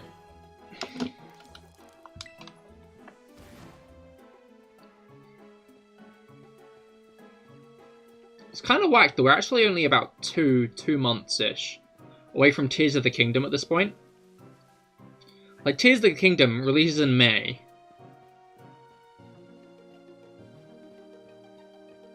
And we were in March. And while the ever-marching expanse of time is kind of unnerving, it's kind of cool how it's close, you know? Like, not much longer to wait until we get it. I hope we get more information over the next 2 months about it. Like, I don't know, I just want, like, a gameplay demo, or well, not, like, a demo necessarily that we play, but, like, a demo of some sort to be like, hey, here's what the gameplay's like. Because I feel it in my bones that there's going to be, like, some large mechanical changes. Like, we have seen Link using, like, multiple weapons and stuff. But, like,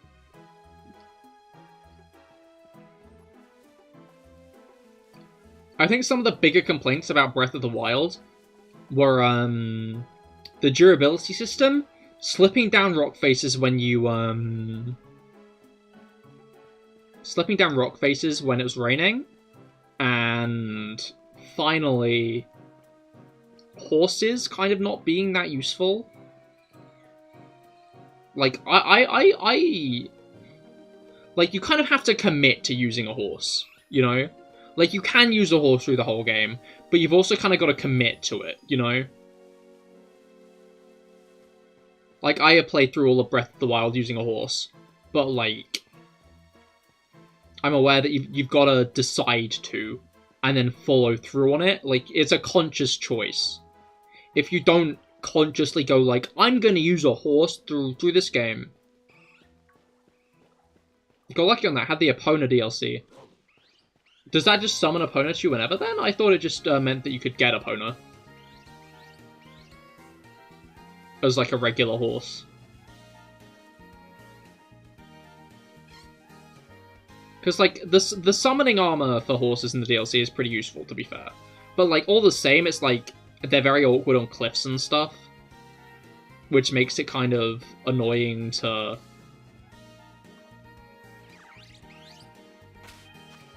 use them, like, throughout the whole of Hyrule.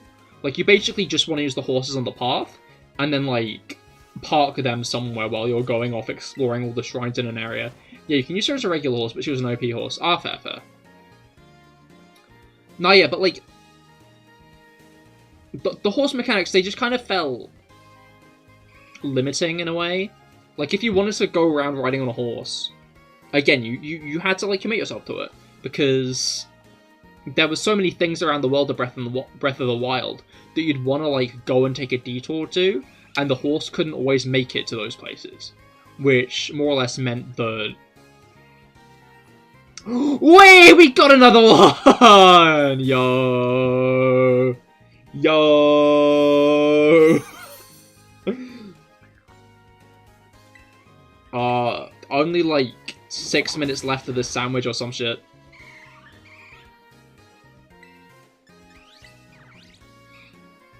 Alright.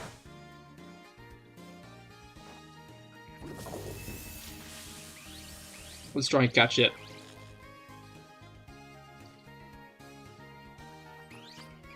Premier Ball. Of course, naturally. Crit catch. Of course, naturally.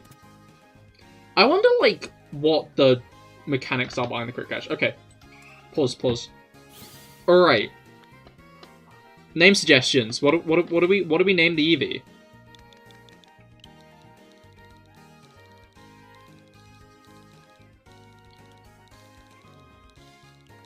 Any name suggestions? Evoli. Actually, yeah. That's a good point.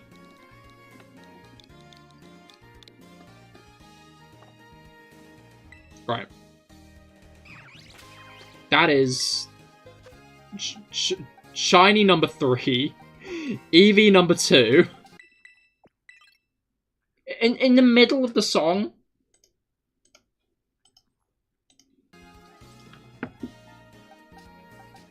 I'm gonna put the Eevee next to each other.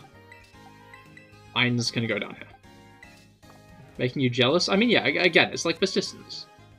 I spent about 3 fucking days. Oh. Okay, I think I got that Eevee specifically after the sandwich ran out, which is honestly kind of funny. That I just wasted a sandwich. Anyway, I'm good at doing that. I'm good at wasting sandwiches on these hunts. But yeah, I spent 3 days getting this outbreak, so like... It's all about just persistence. Persistence is key and whatnot.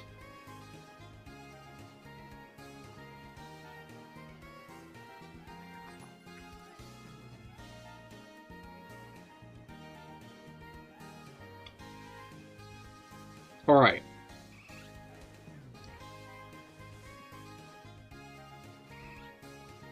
I don't know, maybe I'll do like another... Try to get like another Eevee hunting stream going on at some point. Because I do kind of want to get like a bunch of shiny Eevee. I don't know why. Because a bunch of shiny Krogunk would be more on brand, but... maybe I'll just focus on the bunch of shiny Krogunk later, honestly. Oh, I need to reset the timer. Oopsie.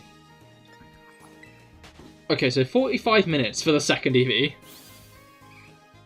Actually closer to an hour, in considering that every minute on that is a minute and a half in real... No, every minute... Yeah, every minute on that is a minute and a half in real life.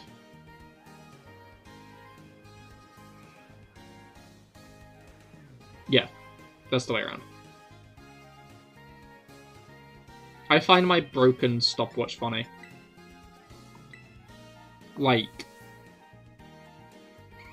I don't know, feasibly... It's a useless app, to like be completely honest. To be completely true to you guys.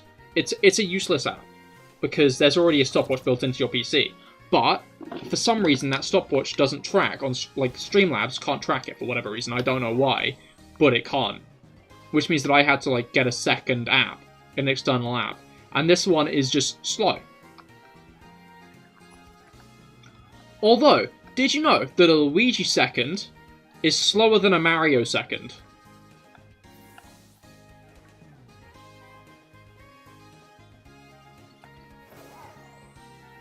Because in New Super Luigi U, a Luigi second is an actual second. Because all of the levels are only 100 seconds long. But like in the Mario, in like the main game, the like regular seconds are actually quicker than regular seconds. They're ever so slightly faster.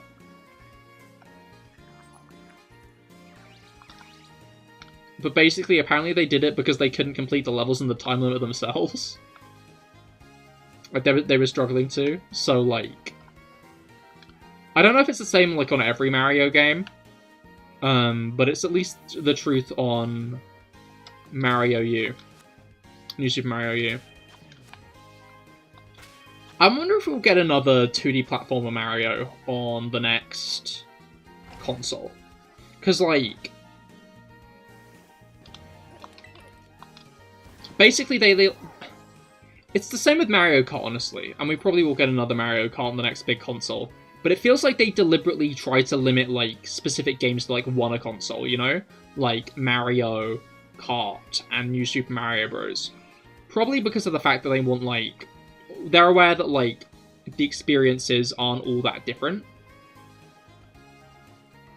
Like... Although they do have, like, differences in mechanics and items and stuff, all around, they're pretty similar games. So, they figured if they have, like, one a console, that actually makes a reason to, like, buy the new one, you know?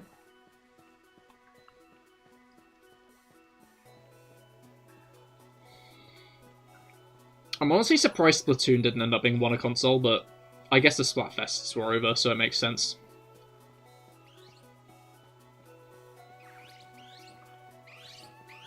Although, to be fair, the way they did Mario this time around, I'd say it's a pretty solid one. Because, like, Mario Kart 8 wasn't experienced by everyone. So it's good to, like, have deluxe. And I like how they decided to give... it DLC just as, like, the console is seemingly winding down. Like, again, I feel like odds are... Tears of the Kingdom is going to be, like, one of, if not the last big Nintendo game on the console. Like, we might get other Pokemon games and stuff, but I think in terms of Nintendo games, Tears of the Kingdom is going to be the last big one. We might get... I would, like... We might get more, like, Metroid Prime remakes. I wouldn't be surprised if we did, honestly. But, like... Those aren't big ones. And maybe we'll get Metroid Prime 4 on the Switch. Maybe that will actually be on the Nintendo Switch.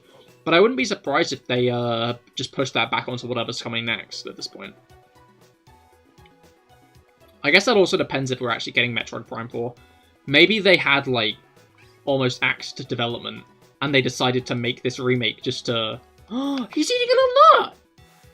Did you see that? He's eating a little orange. He's a little orange eater. Adorable.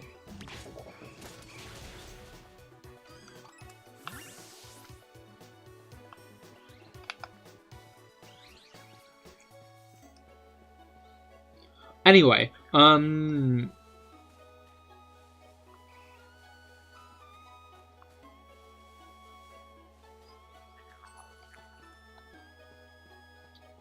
But yeah, I wouldn't be surprised if it's like a feeler to... What happened to the dude? I don't know, what happened? What, What happened? I don't know what you mean.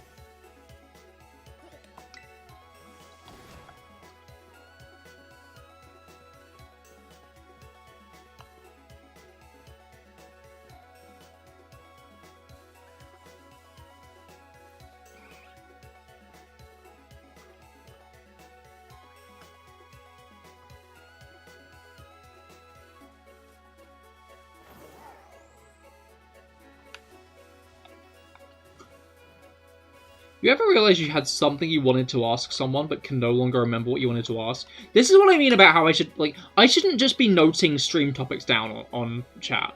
I should be, like, noting every topic down. Life is like a paint drink.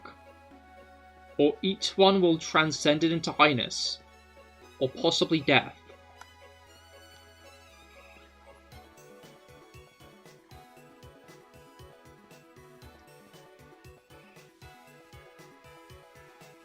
Did you have a paint drink before typing that, or am I just dumb?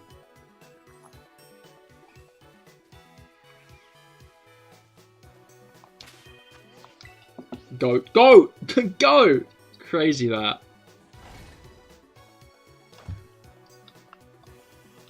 Maybe. Understandable. Welcome to the stream of the same Lord Theo. I am hunting Eevee. I have got 2 so far. I'm hoping for a 3rd. That goat had a paint drink. Hell yeah. Good for that goat.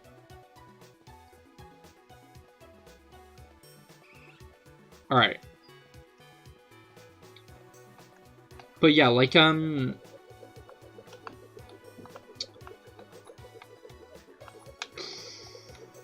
proving my point by forgetting the words I'm trying to use here. Remembering things, not my strong suit. Like, I was talking earlier about how I need to, like, write things down the moment I think of them, like stream topics. Like, yeah, I do need to do that. What I also need to do is write everything down, apparently, because, like, sometimes I think, oh yeah, I have a question for this person. In this case, Finicky. But I can't remember it anymore. My gut tells me it was Genshin Impact related. Because I'm pretty sure I had the question, like, thought of the question while playing Genshin Impact. But I cannot remember what the question was.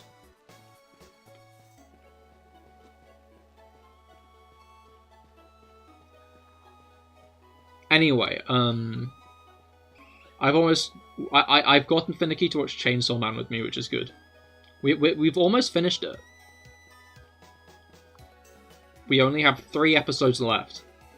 So we are on the Katana Man arc.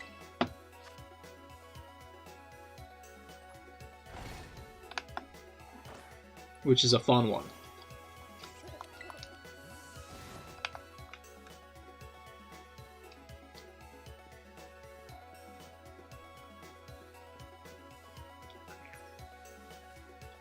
But yeah, it's good, it's good. I forgot how good it was. Because, like, I remember how good the manga is. Because, like, that updates, like, bi-weekly.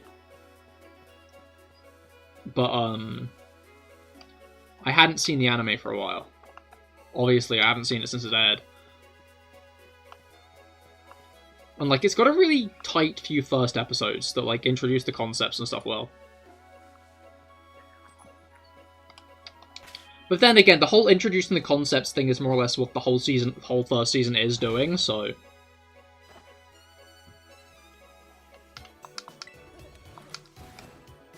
Like, again, Chainsaw Man only has better to go.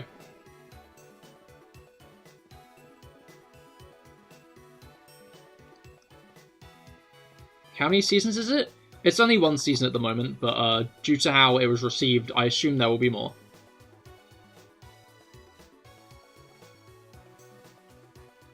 And I can guarantee that later seasons will only get better. As long as the animation quality and effort and care they seem to be putting into it keeps up. But the manga... There's obviously more in the manga. Which I would recommend reading if you were willing to read manga. Because it's a very good one. And, like, not just because, like, because of the plot, but because of,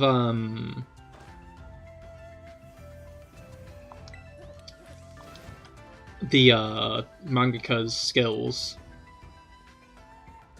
as an artist as well.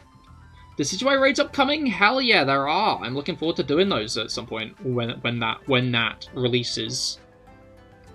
I'll probably do a raid stream for it. I'm interested to see what, like, plans and stuff are gonna be made for Decidueye. Because it's gonna be flying type.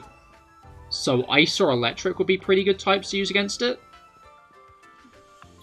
I would say. I'm interested to see what Pokemon people are gonna brainstorm and come up with to help with it. It reminds you of Supernatural, just because there are demons. Well, as someone who hasn't seen Supernatural, I can't confirm nor deny that statement. So I will just have to trust you on that. Like, my experience of Supernatural is, like, a lot of people in my friend group in secondary school watched it. So, like, it was often the topic of debate at the school table. Especially since, like, once we were getting into, like, year 10 and 11, like, it was on a lot later season, and discussion of it often revolved around the fact that it had really fallen off. And hadn't been good for a while. But, and then the other thing I know about it, obviously, is the whole bit where, like, I don't know which one of them confessed to the other at the end of the show. But I do know he went to super hell for it.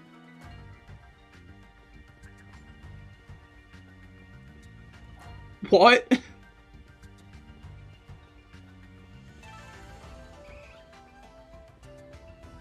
That's the best part about watching Supernatural. Being able to say it gets really bad. Is that... You're hoping it, hoping the NPC Drifbloom has Drifbloom so you can Will-O-Wisp it. That is fair.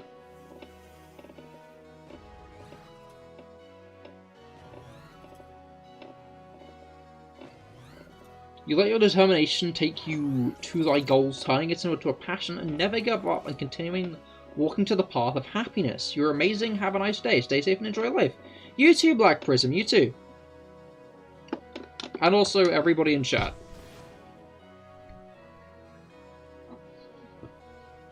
Okay, you don't think you watched until the Super Hell part.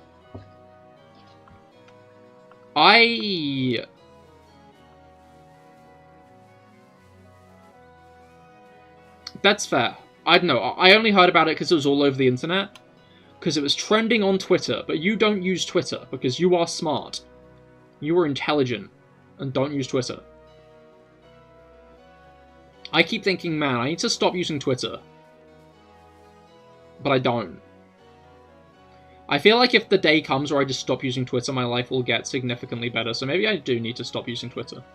I can envision my life without using Twitter, and it's a better place. You eventually did stop watching because it is truly that bad. You still love the show. That is fair. That is understandable.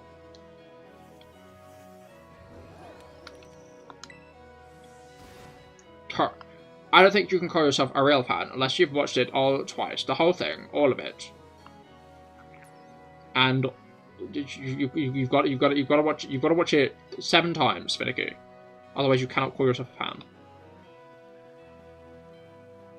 You see, I have to watch a show 8 times, and then all of the supplementary material before I can call myself a fan. So I show true respect for the material. Blah, blah, blah, blah, blah.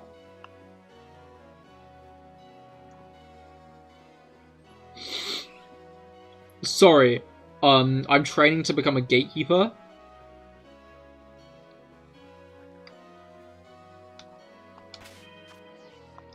So, like, that and... Greetings, Professor! Nothing to report! Okay, but the first season you think you were well over 7 times. That is fair. That is understandable. You started using Hydreigon on Smogon. I don't know anything about Smogon, I'm gonna be real lame-wise.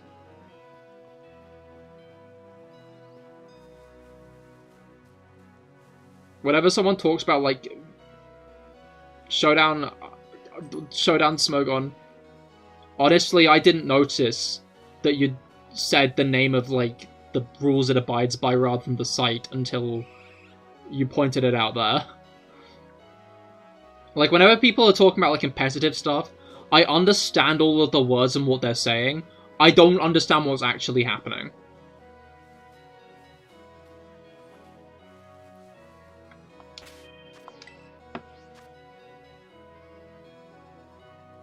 Like, I watched that video where Wolfie, like, guided you through the first turn of, like, a VGC tournament.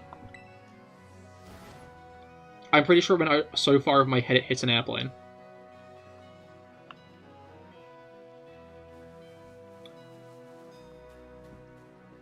Not a comp man, I am not. That's why I shiny hunt. Yay! Alright.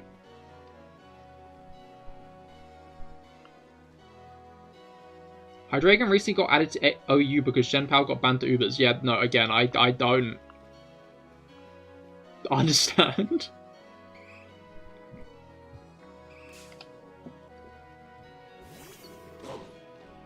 I get the vague gist, but not much more. I'm not good at meta, or not a meta, at comp. I'm sure you would have a more enthralling conversation with a brick wall about it. Alright. Let's get another picnic set up. Or not. I don't get why it says so close to people there. Is it because of the fence? Does the fence count as, like, a building? Alright.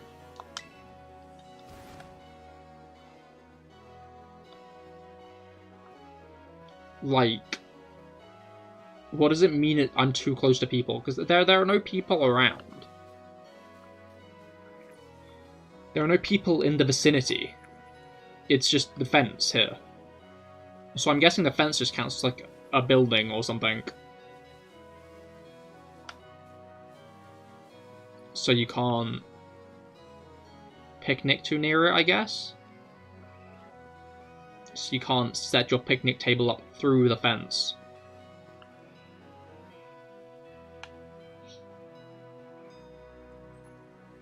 Alright.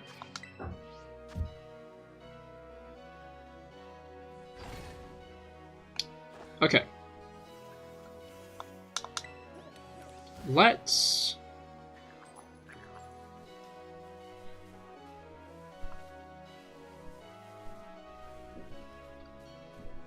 continue. Zah, yo, when you doing shiny... Oh, yo, what are you doing shiny hunting? Didn't you hear Nintendo Shadow Drop Wave 4? Not even 30 minutes ago as a surprise? I mean, I only play Mario Kart on... I only do Mario Kart Monday on Friday. But that is whack. Wasn't it, like, not due for a few more days?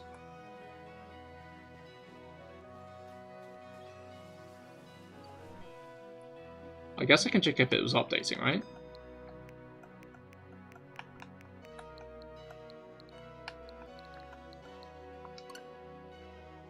Nope, don't want to do that. But that is whack. Mario Kart Friday, exactly. Mario Kart Monday on Friday. But yeah, if that is the case, then maybe I'll do this month's Mario Kart Monday this Friday then.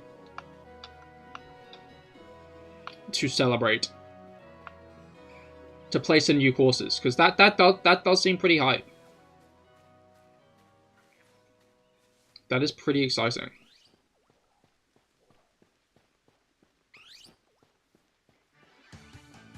We call it Mario Kart Monday because why not? We call it Mario Kart Monday because Mario Kart Friday doesn't roll off the tongue as well. You know? Like, why would we call it Mario Kart Friday? That just doesn't work. You see, the alliteration of Mario Kart Monday is what I do, you know? Damn, you almost forgot, damn, you almost got you. Forgot it was Monday, which isn't Mario Kart Monday. Exactly. Precisely. It doesn't work. If I play Mario Kart today, a sniper positioned on a building just west of here will shoot me through the head.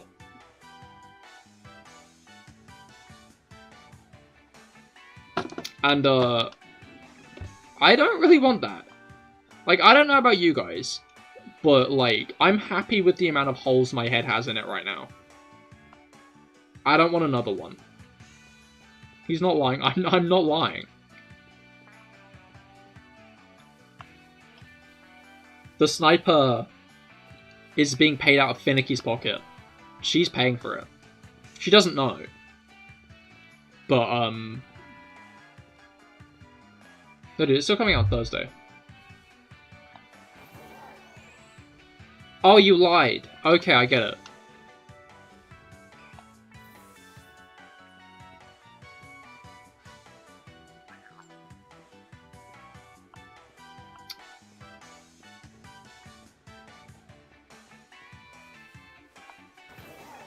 Yeah, no, I just thought you were being serious. So you did it. You got me. How do you easily charge Ultra Mini Turbos? Drift. I don't know, when I'm drifting I tend to like go back and forth on the left control stick, and that makes them pop up quicker for me. I don't know if there's any actual strategy behind like what I'm doing. Any actual like what the mechanics are, but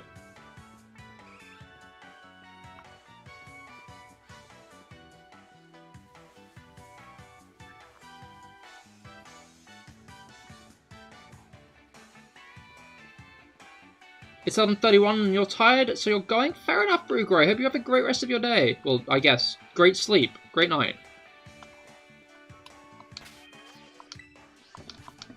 Alright.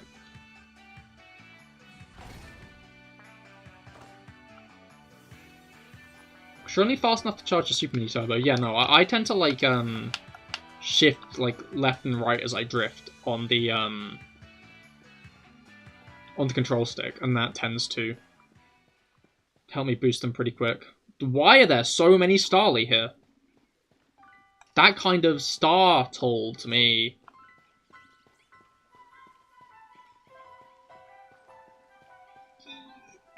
But, oh no, I got a laugh. It was funny.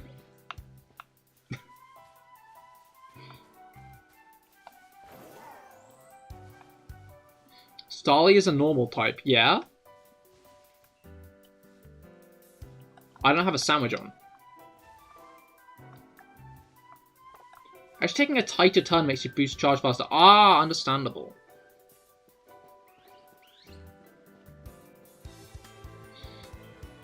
And noted.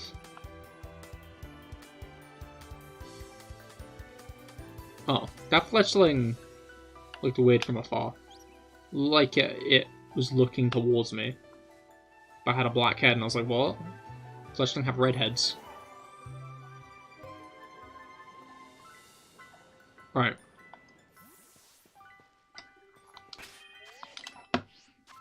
Let's just reset the Eevee once more.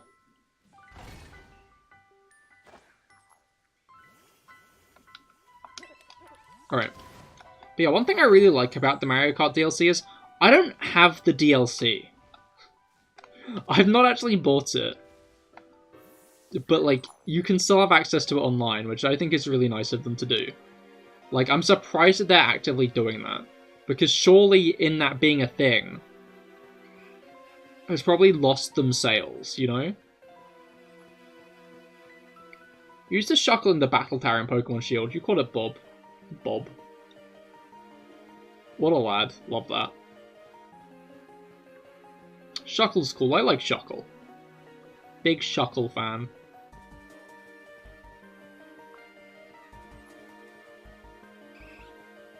I think that Eevee was, like, clipped into the floor once more.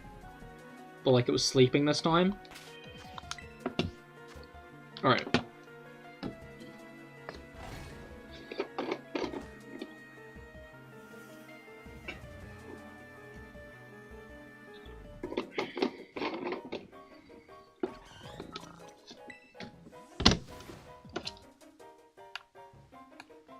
You know, I heard people saying Scarlet and Violet is just as bad as Sword and Shield. You haven't played Scarlet and Violet, so what do you think? Who's... what? Like, okay, so... on, like, a gameplay level, I think Scarlet and Violet are miles better than Sword and Shield. Sword and Shield had, like, very uninspired environments. Like, each town basically felt like a set piece, I felt. Like, they didn't really feel alive, they just felt like a cardboard cutout of an area. The story was quite mid. I think it did good character arcs. for like its main cast. And I really like the gyms in Sword and Shield. I think the gym vibe of Sword and Shield is genuinely like one of the best in the series, because it like basically based them off of British football, with each like thing being held in a giant stadium with like loads of people cheering you on, and like each gym leader basically being like a very popular footballer. But like Scarlet and Violet, while like obviously unfinished games, still like are miles better. The open world is genuinely fun to explore. They really hit the nail on the head with like the encouraging you to catch them all thing. Like, this is some of the most fun I've had catching all the Pokemon in a game. They're appearing in the overworld the way they do really encourages you to like go out of your way to get to them. I'd still say like the gyms are pretty well done in this one, but Sword and Shield, it was clear that they were focusing on it. These games have like a badge for every type.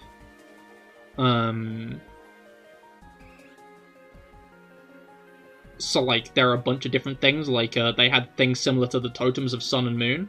They were weaker than the totems of Sun and Moon, which was kind of a shame, but like similar vibe, which was still kind of nice.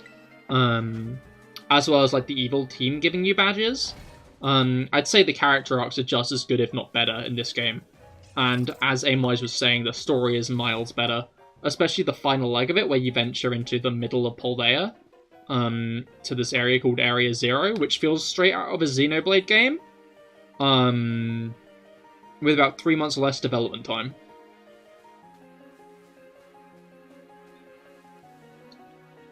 Yeah, I'd say, like, my biggest gripe with these games is they are unfinished. But, like, all the same, they're some of the most fun I've had with a Pokemon game in age. No. The issue is Legends Arceus came out at the beginning of last year. So, like, if Legends Arceus hadn't come out when it did, like, these would be one of the most, like, enjoyable experiences I'd had in a Pokemon game in ages. But the strongest, like, generational start in a while, I think.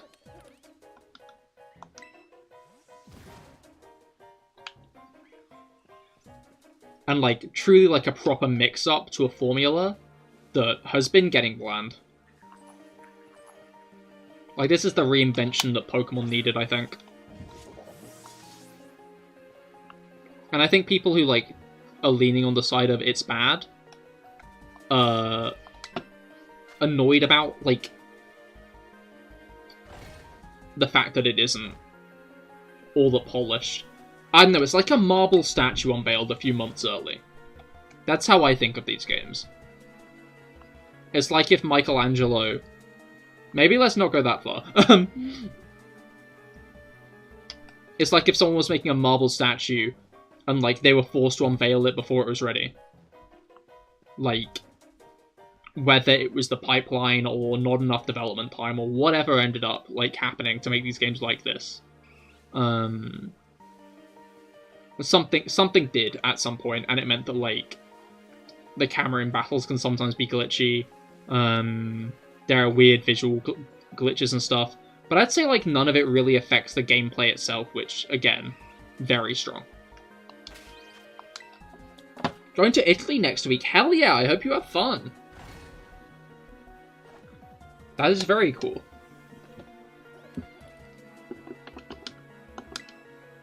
But yeah, I'd say Sword and Shield looked better, but like,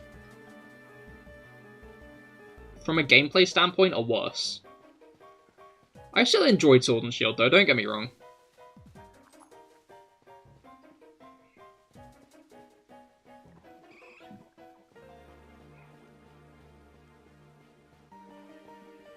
I just hope that the next, Alright, yeah, you were saying Sword and Shield has a battle tower. That is fair. I'm kind of annoyed there's no battle tower in this one. I'd also be kind of miffed if, like, a battle tower was locked to DLC. That seems kind of dumb to me. But I guess we'll find out. Okay, what do you mean so close to people, game? There are no people near here. And you let me do a picnic here as well.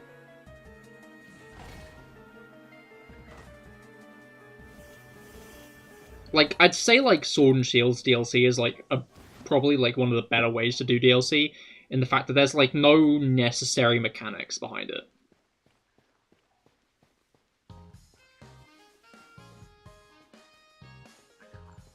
I'd say, like, having Battle Tower be DLC exclusive just seems a bit scummy, because, like, every other game has the Battle Tower. Eevee are people? Apparently.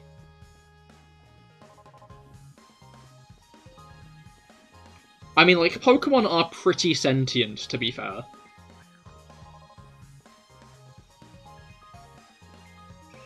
So are you an Eevee?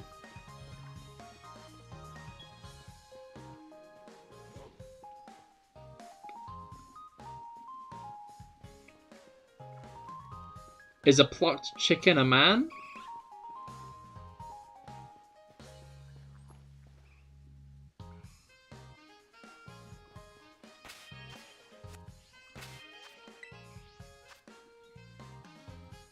Finicky will like that reference.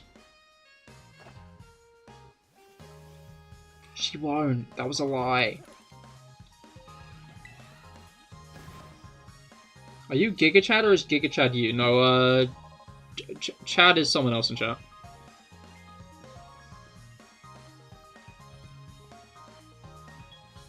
He gave me Krogunk.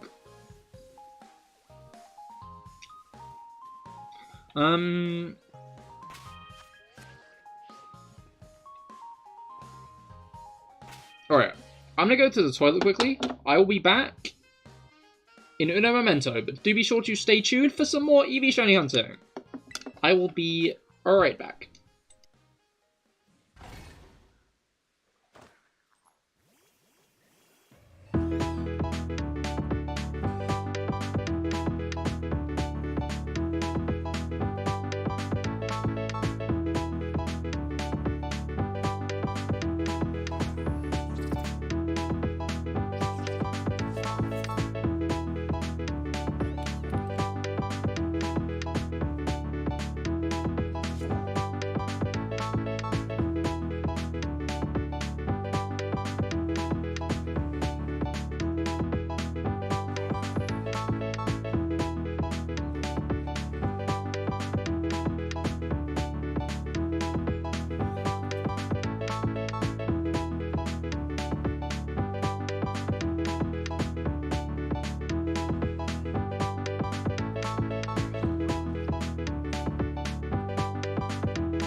And we are back. Back again. Piss Eevee, oh god. Pission. That's the truth. Pission. Alright. Let's finish up the picnic. And we have 45 minutes to maybe get a third. We are back from the toilet. Indeed, we are. Precisely that. Pissed. Hands washed. Arse cleaned, in that order.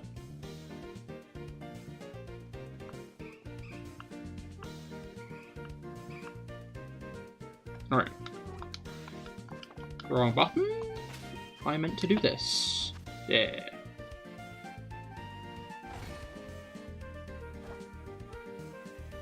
Alright.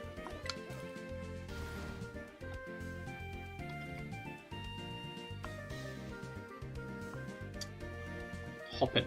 I like that they're just in the sky. Like, this guy's just up there. Oh, I've been noticed. Oh my god. He's looking down on me. I can feel it. I'm going. Is Dragapult too hard of a shiny to hunt? It's pretty... Like, Dreepy's shiny isn't that unique, but, like, it shouldn't be too hard. Like, I'm sure if you did, like, a dragon sandwich in this area, you could get a lot of Dreepy. And, like, I feel like I've seen Dracloak and Dreepy outbreaks a lot if you, like, went for one of those instead. Like, the biggest issue would be spotting the shiny itself. But as long as you're, like, staying vigilant, you should be able to.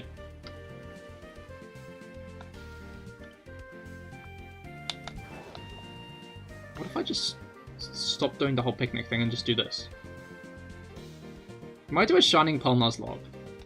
I mean, like...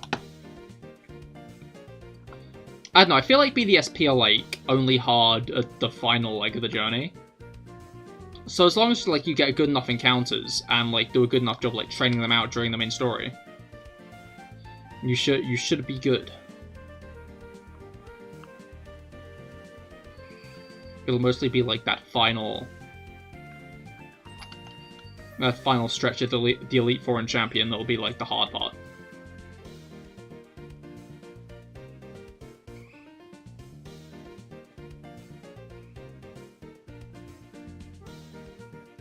Alright. Bring everyone to level 63 or something? I mean, yeah, more or less. Like, one of Cynthia's biggest advantages is the fact that she is quite a lot higher of a level than you're gonna be via, like, natural gameplay.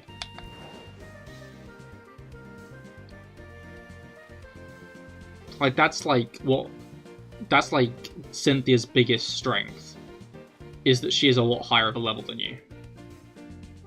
So if you close that gap, you should be able to tank a few more hits from her Garchomp.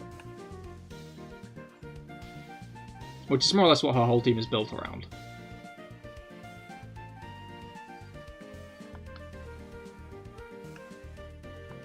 So, like, especially if you have, like, a Speedy, Fairy, or Ice type, you should be fine. I also add hardcore rules. Hardcore rules are no healing, no over-leveling your next, like, big fight, and I think that's it. Like, the no healing is, like, the bigger one.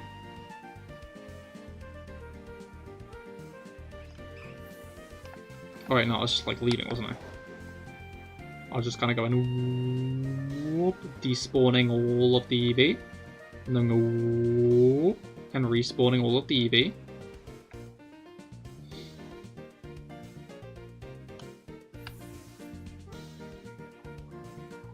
Leveling towards the end of the game is a problem, though.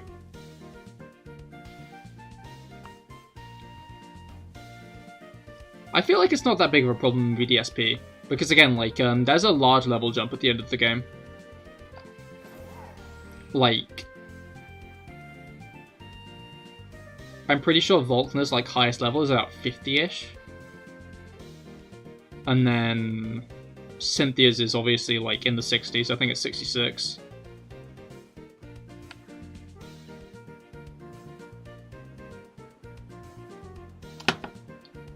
So, like, the overleveling shouldn't even be that bad at that point. For Cynthia specifically. Maybe for Volkner it'll be an issue, but it'll make you switch more Pokemon out, which can get you more Pokemon trained up well. So it might be an advantage against Cynthia, if anything.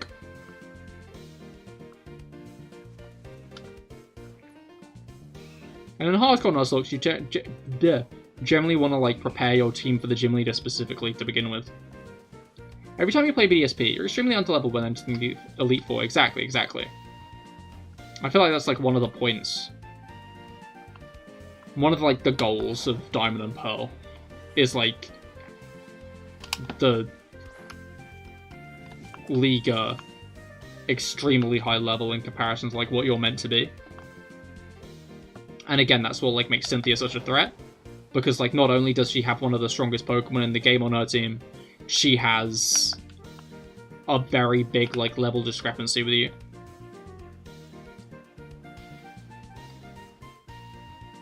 I think that's kind of the point of Crystal as well, honestly. I don't know, I might do Crystal at some point. Crystal rather than Heart Gold, Soul Silver. Because Gen 2 is the only generation I've not actually played.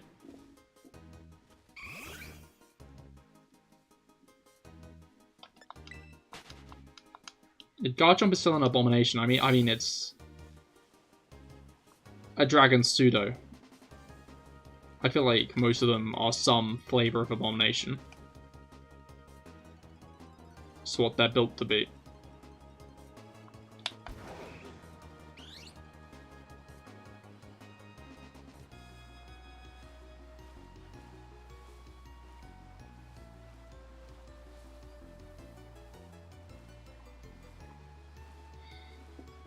I don't know, I hope in Gen 9 we get a non-dragon pseudo.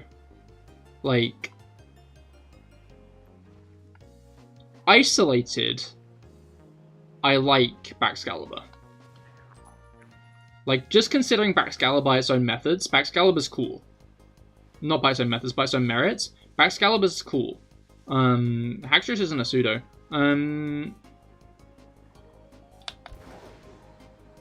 But, the fact it's another dragon pseudo kind of disappoints me. I was really hoping they'd break the trend with this one.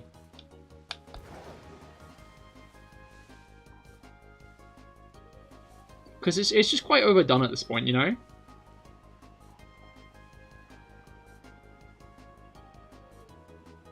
Why more dragon pseudos when other types? I also realized I did actually get what I wanted this gen. I mean, you know it's not, but Tinkaton was clearly close. I really wish Tinkaton was a pseudo, I'll be honest. Tinkaton would have been such a cool pseudo legendary, I swear. I was hoping it would. Tinkaton had pseudo vibes. When I caught Tinkaton, I was like, is this the pseudo? This has got, like, the vibe. This has got the dub. And then it was not.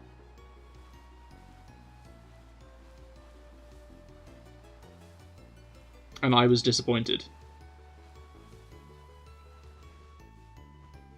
And then it was Baxcalibur, which, again, like, isolated, like, I like Baxcalibur. Baxcalibur is cool, and I like it. I wish it wasn't another dragon pseudo, though. I wish we finally broke that chain. The last non-dragon type pseudo was in Generation 3. Like, Dragon Pseudos wasn't even a trend in Gen 3. Haxorus plus 1 Dragon Dance plus Mold Breaker equals Nuke. Wait, why does Mold Breaker factor into this?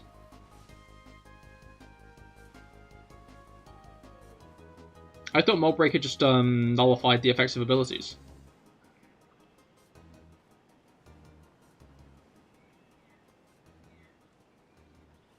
which is, like, decent, but, like, most situations it's not going to matter, right? It bypasses unaware. Oh.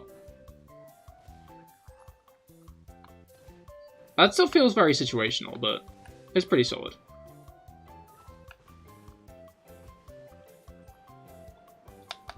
Alright.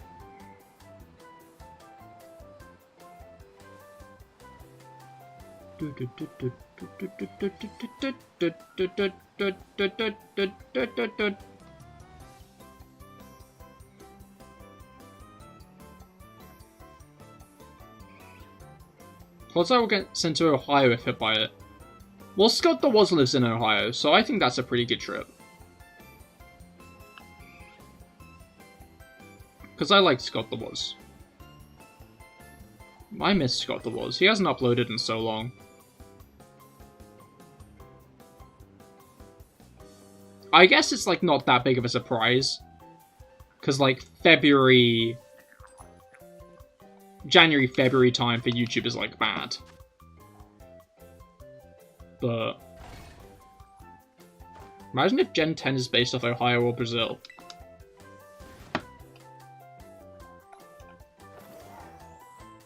I mean, like, Ohio's just, like, wheat fields.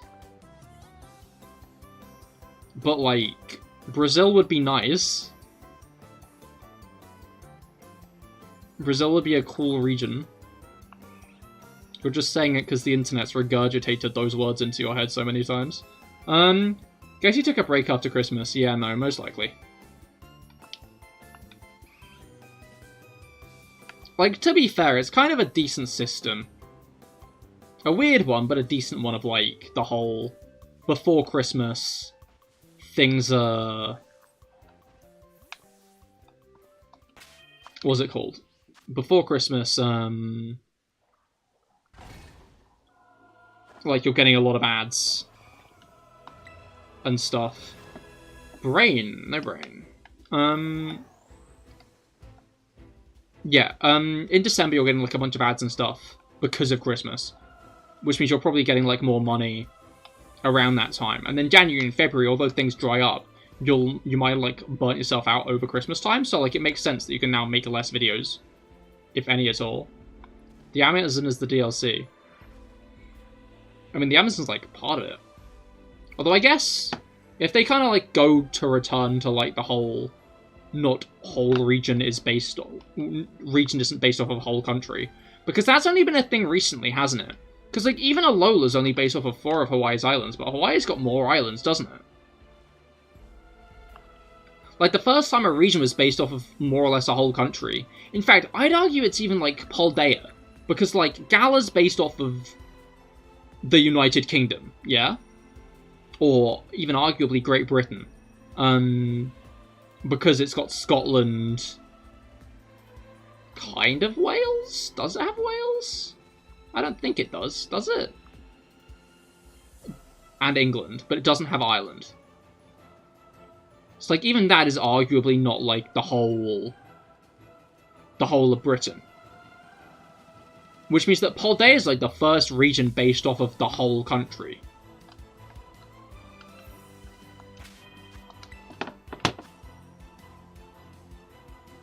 Well, not even country, because it's, like, Spain and Portugal. Got to go. Fair enough, Aimwise. I hope you have a great rest of your day.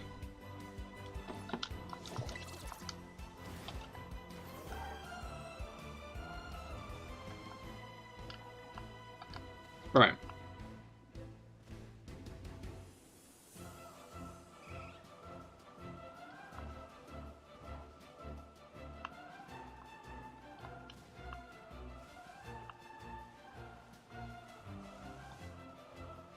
But yeah, it's interesting to see how, like, the scope of where a region is based off of has grown over time, as it goes from, like, a small part of Japan to a small part of other countries to, like, a large portion of other countries to just, like,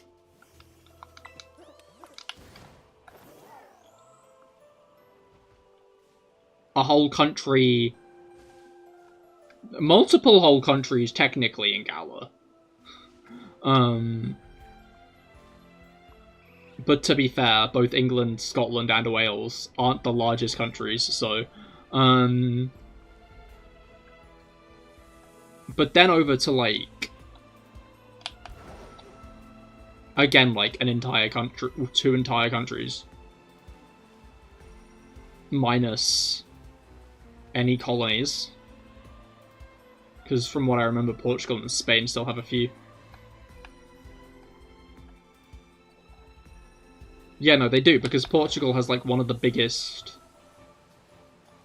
Portugal is one of the biggest countries in counting, like, owned sea territory, because of the amount of islands in the Atlantic it owns.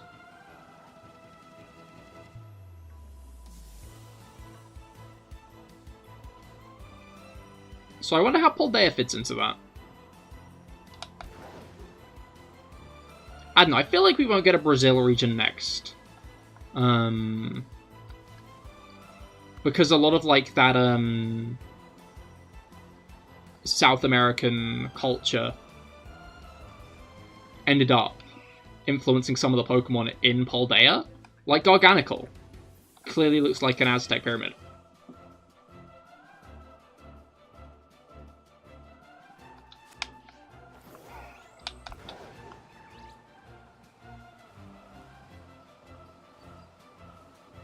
I wonder if it would be like Egypt. Oh, Egypt would be interesting. I don't know, like...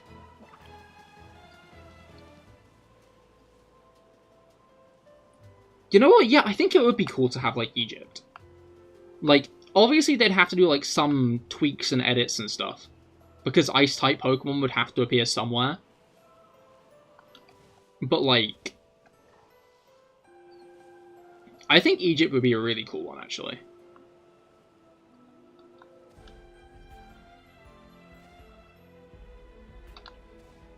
Stuff like the pyramids would be, like, great. At least, like... At the least, like, houses of, like, legendary... To house, like, legendary Pokemon. With, like, links to pharaohs of the past. And, like, at best, like, actively, like, massively plot-relevant areas. I think it'd also be interesting, because, like... The pyramids of Giza... The Great Pyramids of Giza, they're, like, right next to a massive city. And it'd be interesting to, like, see that. And it'd be interesting to see people's reaction to that, as people realize, oh, wait, no.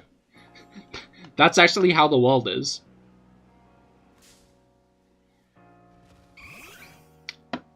It would also make sense, would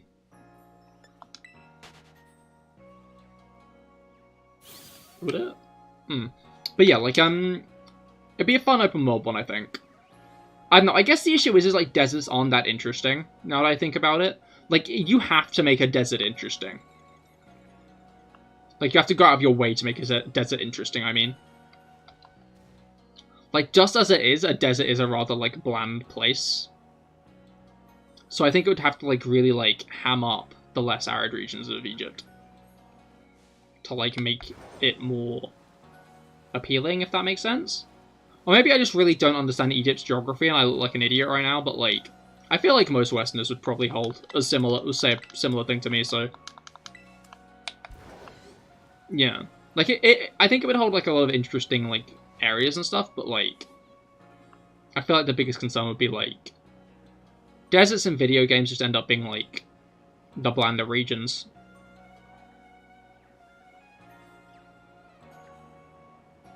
Like, even, like, Genshin Impact's done a really good job with its, Sumeru region. Because, like, Sumeru is a country of... Like, one side it's, like, a lush jungle. But, like, the majority of it is a desert. It's, like, a massive desert. And it's done a good job with the desert, like, making it stand out. Like, the first part of the desert is, like... What's it called? Massive... ancient structures and stuff.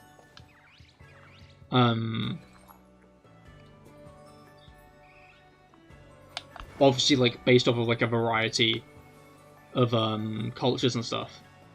Then after that, it's, like, this massive, like, sandstormy region with like a giant pillar of sandstorm reaching high into the sky. And it looks like there's going to be another region which is like a lot more like oasis-y, which is kind of cool. But like even then, I'd say it doesn't really hold a candle to some of the places in like Inazuma, which is based off of Japan.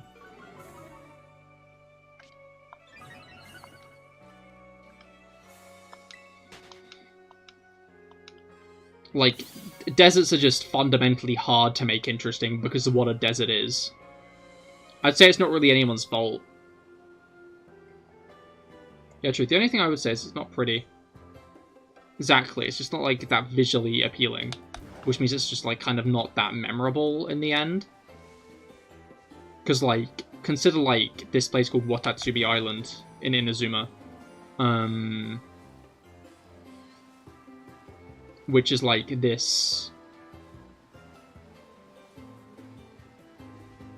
giant, like, almost, like, seashell-y type thing in, like, the center of this island that's more or less just, like, all a crater with, like, really pretty colored grass and stuff, which, like, really does a good job at standing out. That's, like, a memorable area. Melon, it's old. It is. Has to go, but good luck with whatever Eevee evolution. Thank you, fair enough. Again, I probably won't be evolving it, though. I think I'll just keep them as Eevee for now, because I only got 2.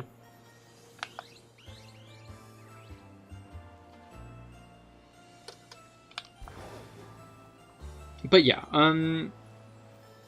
desert area is hard to make good. Better be Custard the Umbreon. Isn't Umbreon blue? Wouldn't, like, just regular Umbreon make more sense as Custard? But yeah, I'm not going to evolve these guys. Even the dead environment of, in Kanomia and the chasm made unique. I've still not been there, honestly. I don't know how to get there. I know it's a thing, but I don't know how to access it.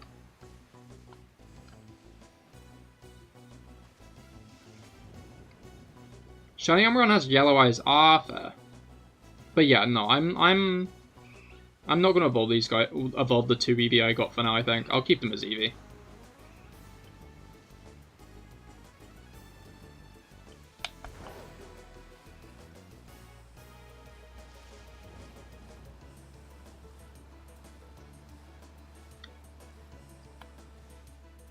You can show me how after work sometime? That sounds good to me.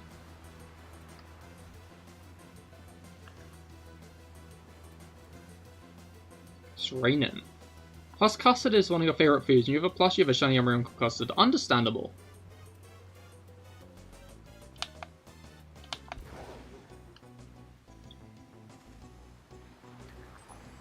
Alright.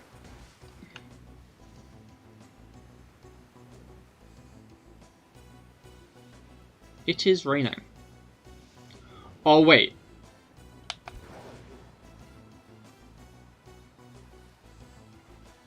Why aren't you blowing away? Oh, there he goes. Watch it. Watch it. Oh, it got blown into me. Hi there. Did not expect that. That was a ton of events. I like the way that they're all, like, already fretting. Because I know they're gonna be eviscerated into, like, the stratosphere. They're going. Off they go. I fucking love that. Serves them right for being balloons, LMAO.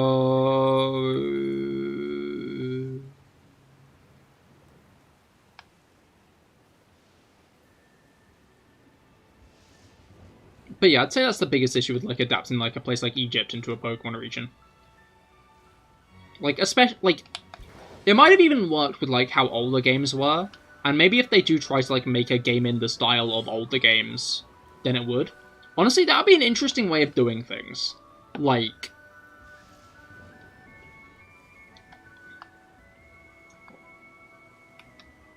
imagine a Pokemon game that isn't, like, a new... let me think of how to phrase this. A Pokemon game that is, like, based in a brand new region, and kind of plays more like the older games, like tile-based exploration, tall grass to encounter, run through tall grass to encounter Pokemon and stuff. But like maybe it doesn't even add any new Pokemon. Maybe its Pokedex is made entirely of old Pokemon. I think that'd be a fun thing to do as well. Is like have it not add new Pokemon. Maybe add a few regional variants and stuff. But like no new Pokemon. Just old ones. I think that'd be a really fun thing for them to do.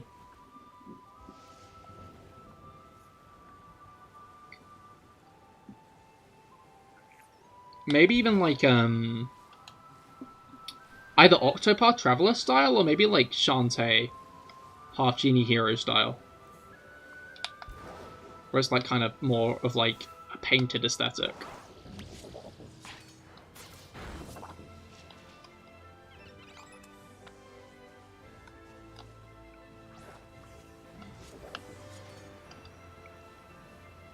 Rather than pixel based, but yeah, I think that'd be a cool thing for them to do, but I feel like they're not gonna, because like 3D games are bluntly like easier to produce than those at the moment.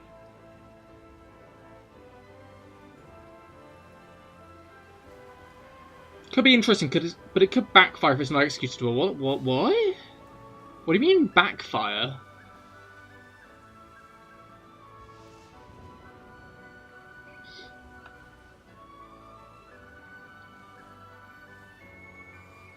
Right.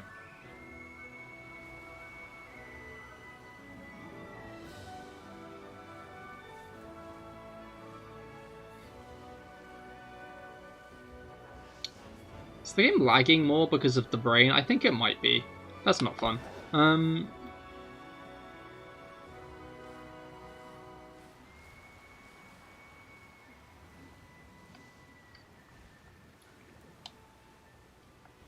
Right.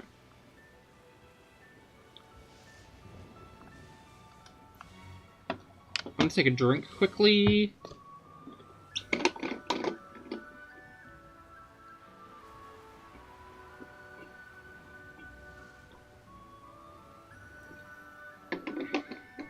God, I remember that fucking DLC announcement. When it showed the 3 statues, I was so confused, because it genuinely looked like we might be getting like a new generation or something. Because I was like, are those like starter Pokemon? I'm still kind of convinced, because like an official like thing from the Pokemon company said, oh yeah, these are statues that depict the 3 like special Pokemon that like on like the poster. But I still think that those are going to be like starter Pokemon, where like those are like their little forms and they evolve into the big ones. I still think that's how it's going to be, honestly. I guess we'll have to find out, but I think that it'll be like little guys who evolve into like the big guys. And we'll get them like as starter Pokemon or something. But yeah, no, I thought that we were getting like a new generation announced, and I was like, huh? Huh? Backfire means something is not going what you're expecting. It's like, imagine a gaming company made it so you had to buy a pass to use mods. But then the community makes them regret. I mean, like, I know what you mean by backfire. I know what backfire means. But, like, I'm asking, what do you mean it would backfire?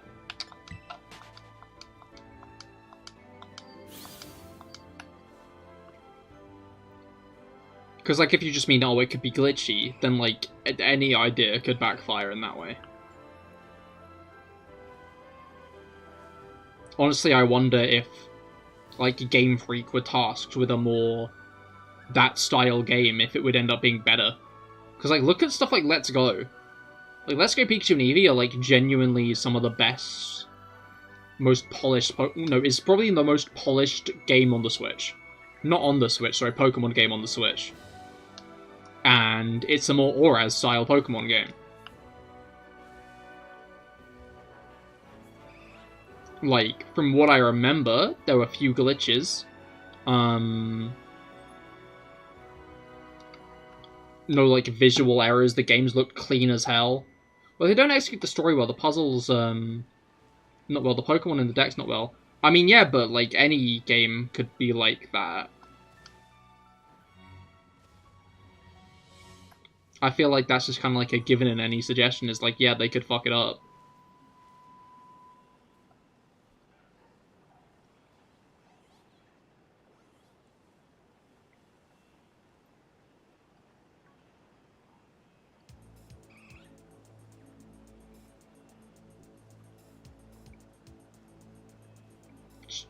Yeah. Like, it could. I just feel like that was inherent in the I want thing. Thing could be bad.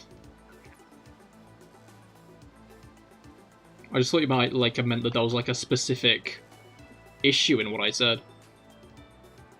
Plus, they can make a decision that there's something to do with money. I might backfire on them if it's bad DLC or something. I mean, like, again, though, like, I don't know. I just feel like this isn't specific to this conversation. Oh, this guy's got fucking arena trap. Like, I mean, you're not wrong. I don't know, I just...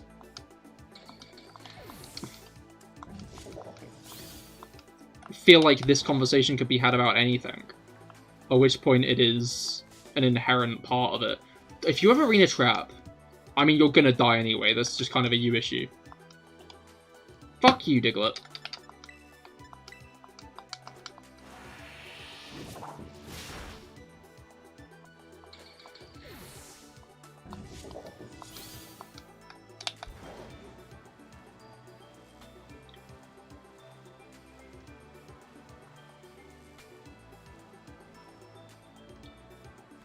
Alright.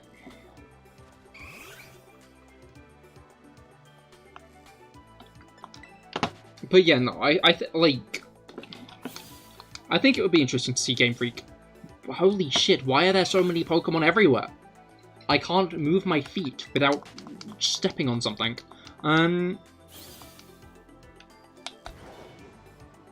Like, I think it would be interesting to see Game Freak put themselves on, like, a less ambitious project like that, you know?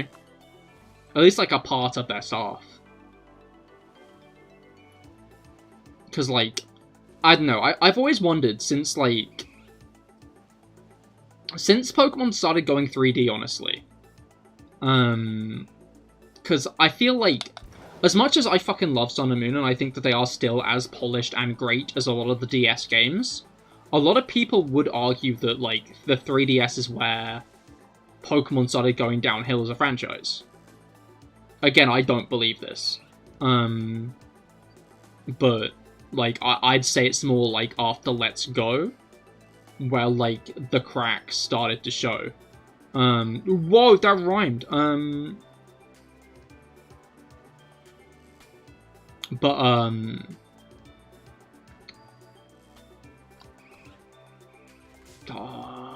I didn't hit you.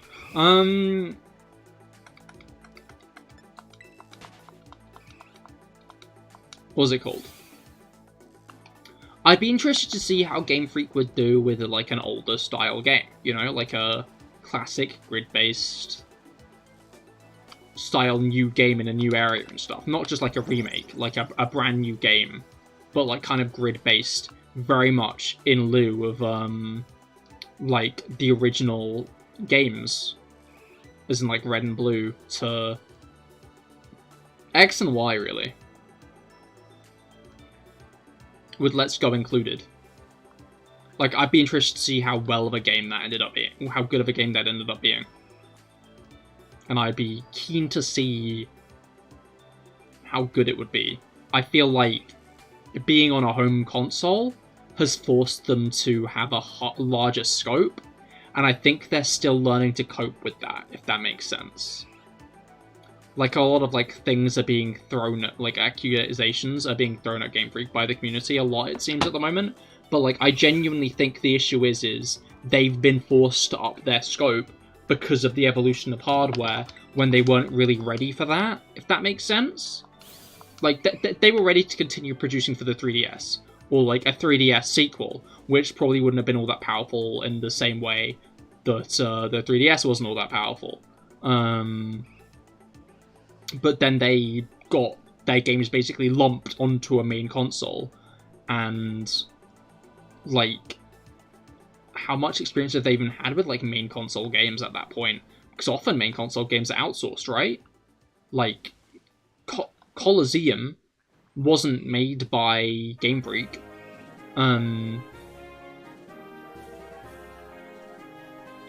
So like, I feel like the teething issue that has caused like a lot of people's complaints with modern day Pokemon is, I mean, arguably also like the seeming company-wide attitude that the Pokemon Company seem to be having towards like mobile gaming and kids nowadays, with like the assumed like short attention spans and whatnot. But like also just the fact that like they have to do more to make an acceptable game now, and that they're not ready for that pipeline. Weren't ready for that pipeline, and hopefully are getting more ready for it. Because I feel like the home console market, I don't think Nintendo's going to re-enter it. Home console? Handheld console market. I don't think Nintendo's going to re-enter the handheld console market. If they... Like, we might get another Nintendo Switch type system next, but I think if we don't get one of those, we're not going to get another Game Boy or 3DS or whatever, unless they, like, make a system specifically that is another Game Boy and is, like, 8-bit. For, like, nostalgia.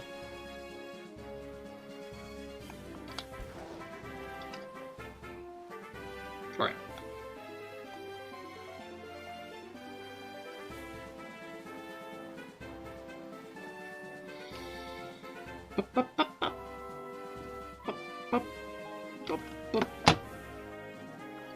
Alright, I'm gonna park myself here for a moment. I think this will be our last batch of Eevee, and then I'll call it quits. But we did get 3 shinies today, to be fair. Like, 3 is still a decent amount of shinies, all things considered. It's a shame we didn't get more, but 3 is still a pretty solid number. 2 shiny Eevee is more than I had when I entered the thing. Absolutely goated. No, Mareep's a sheep. Not a goat.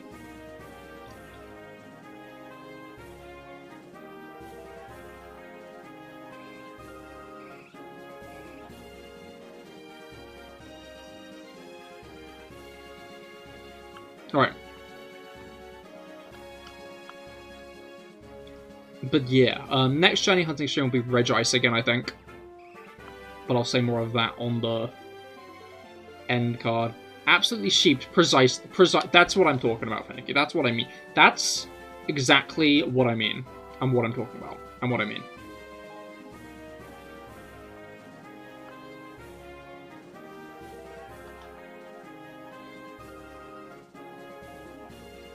Right.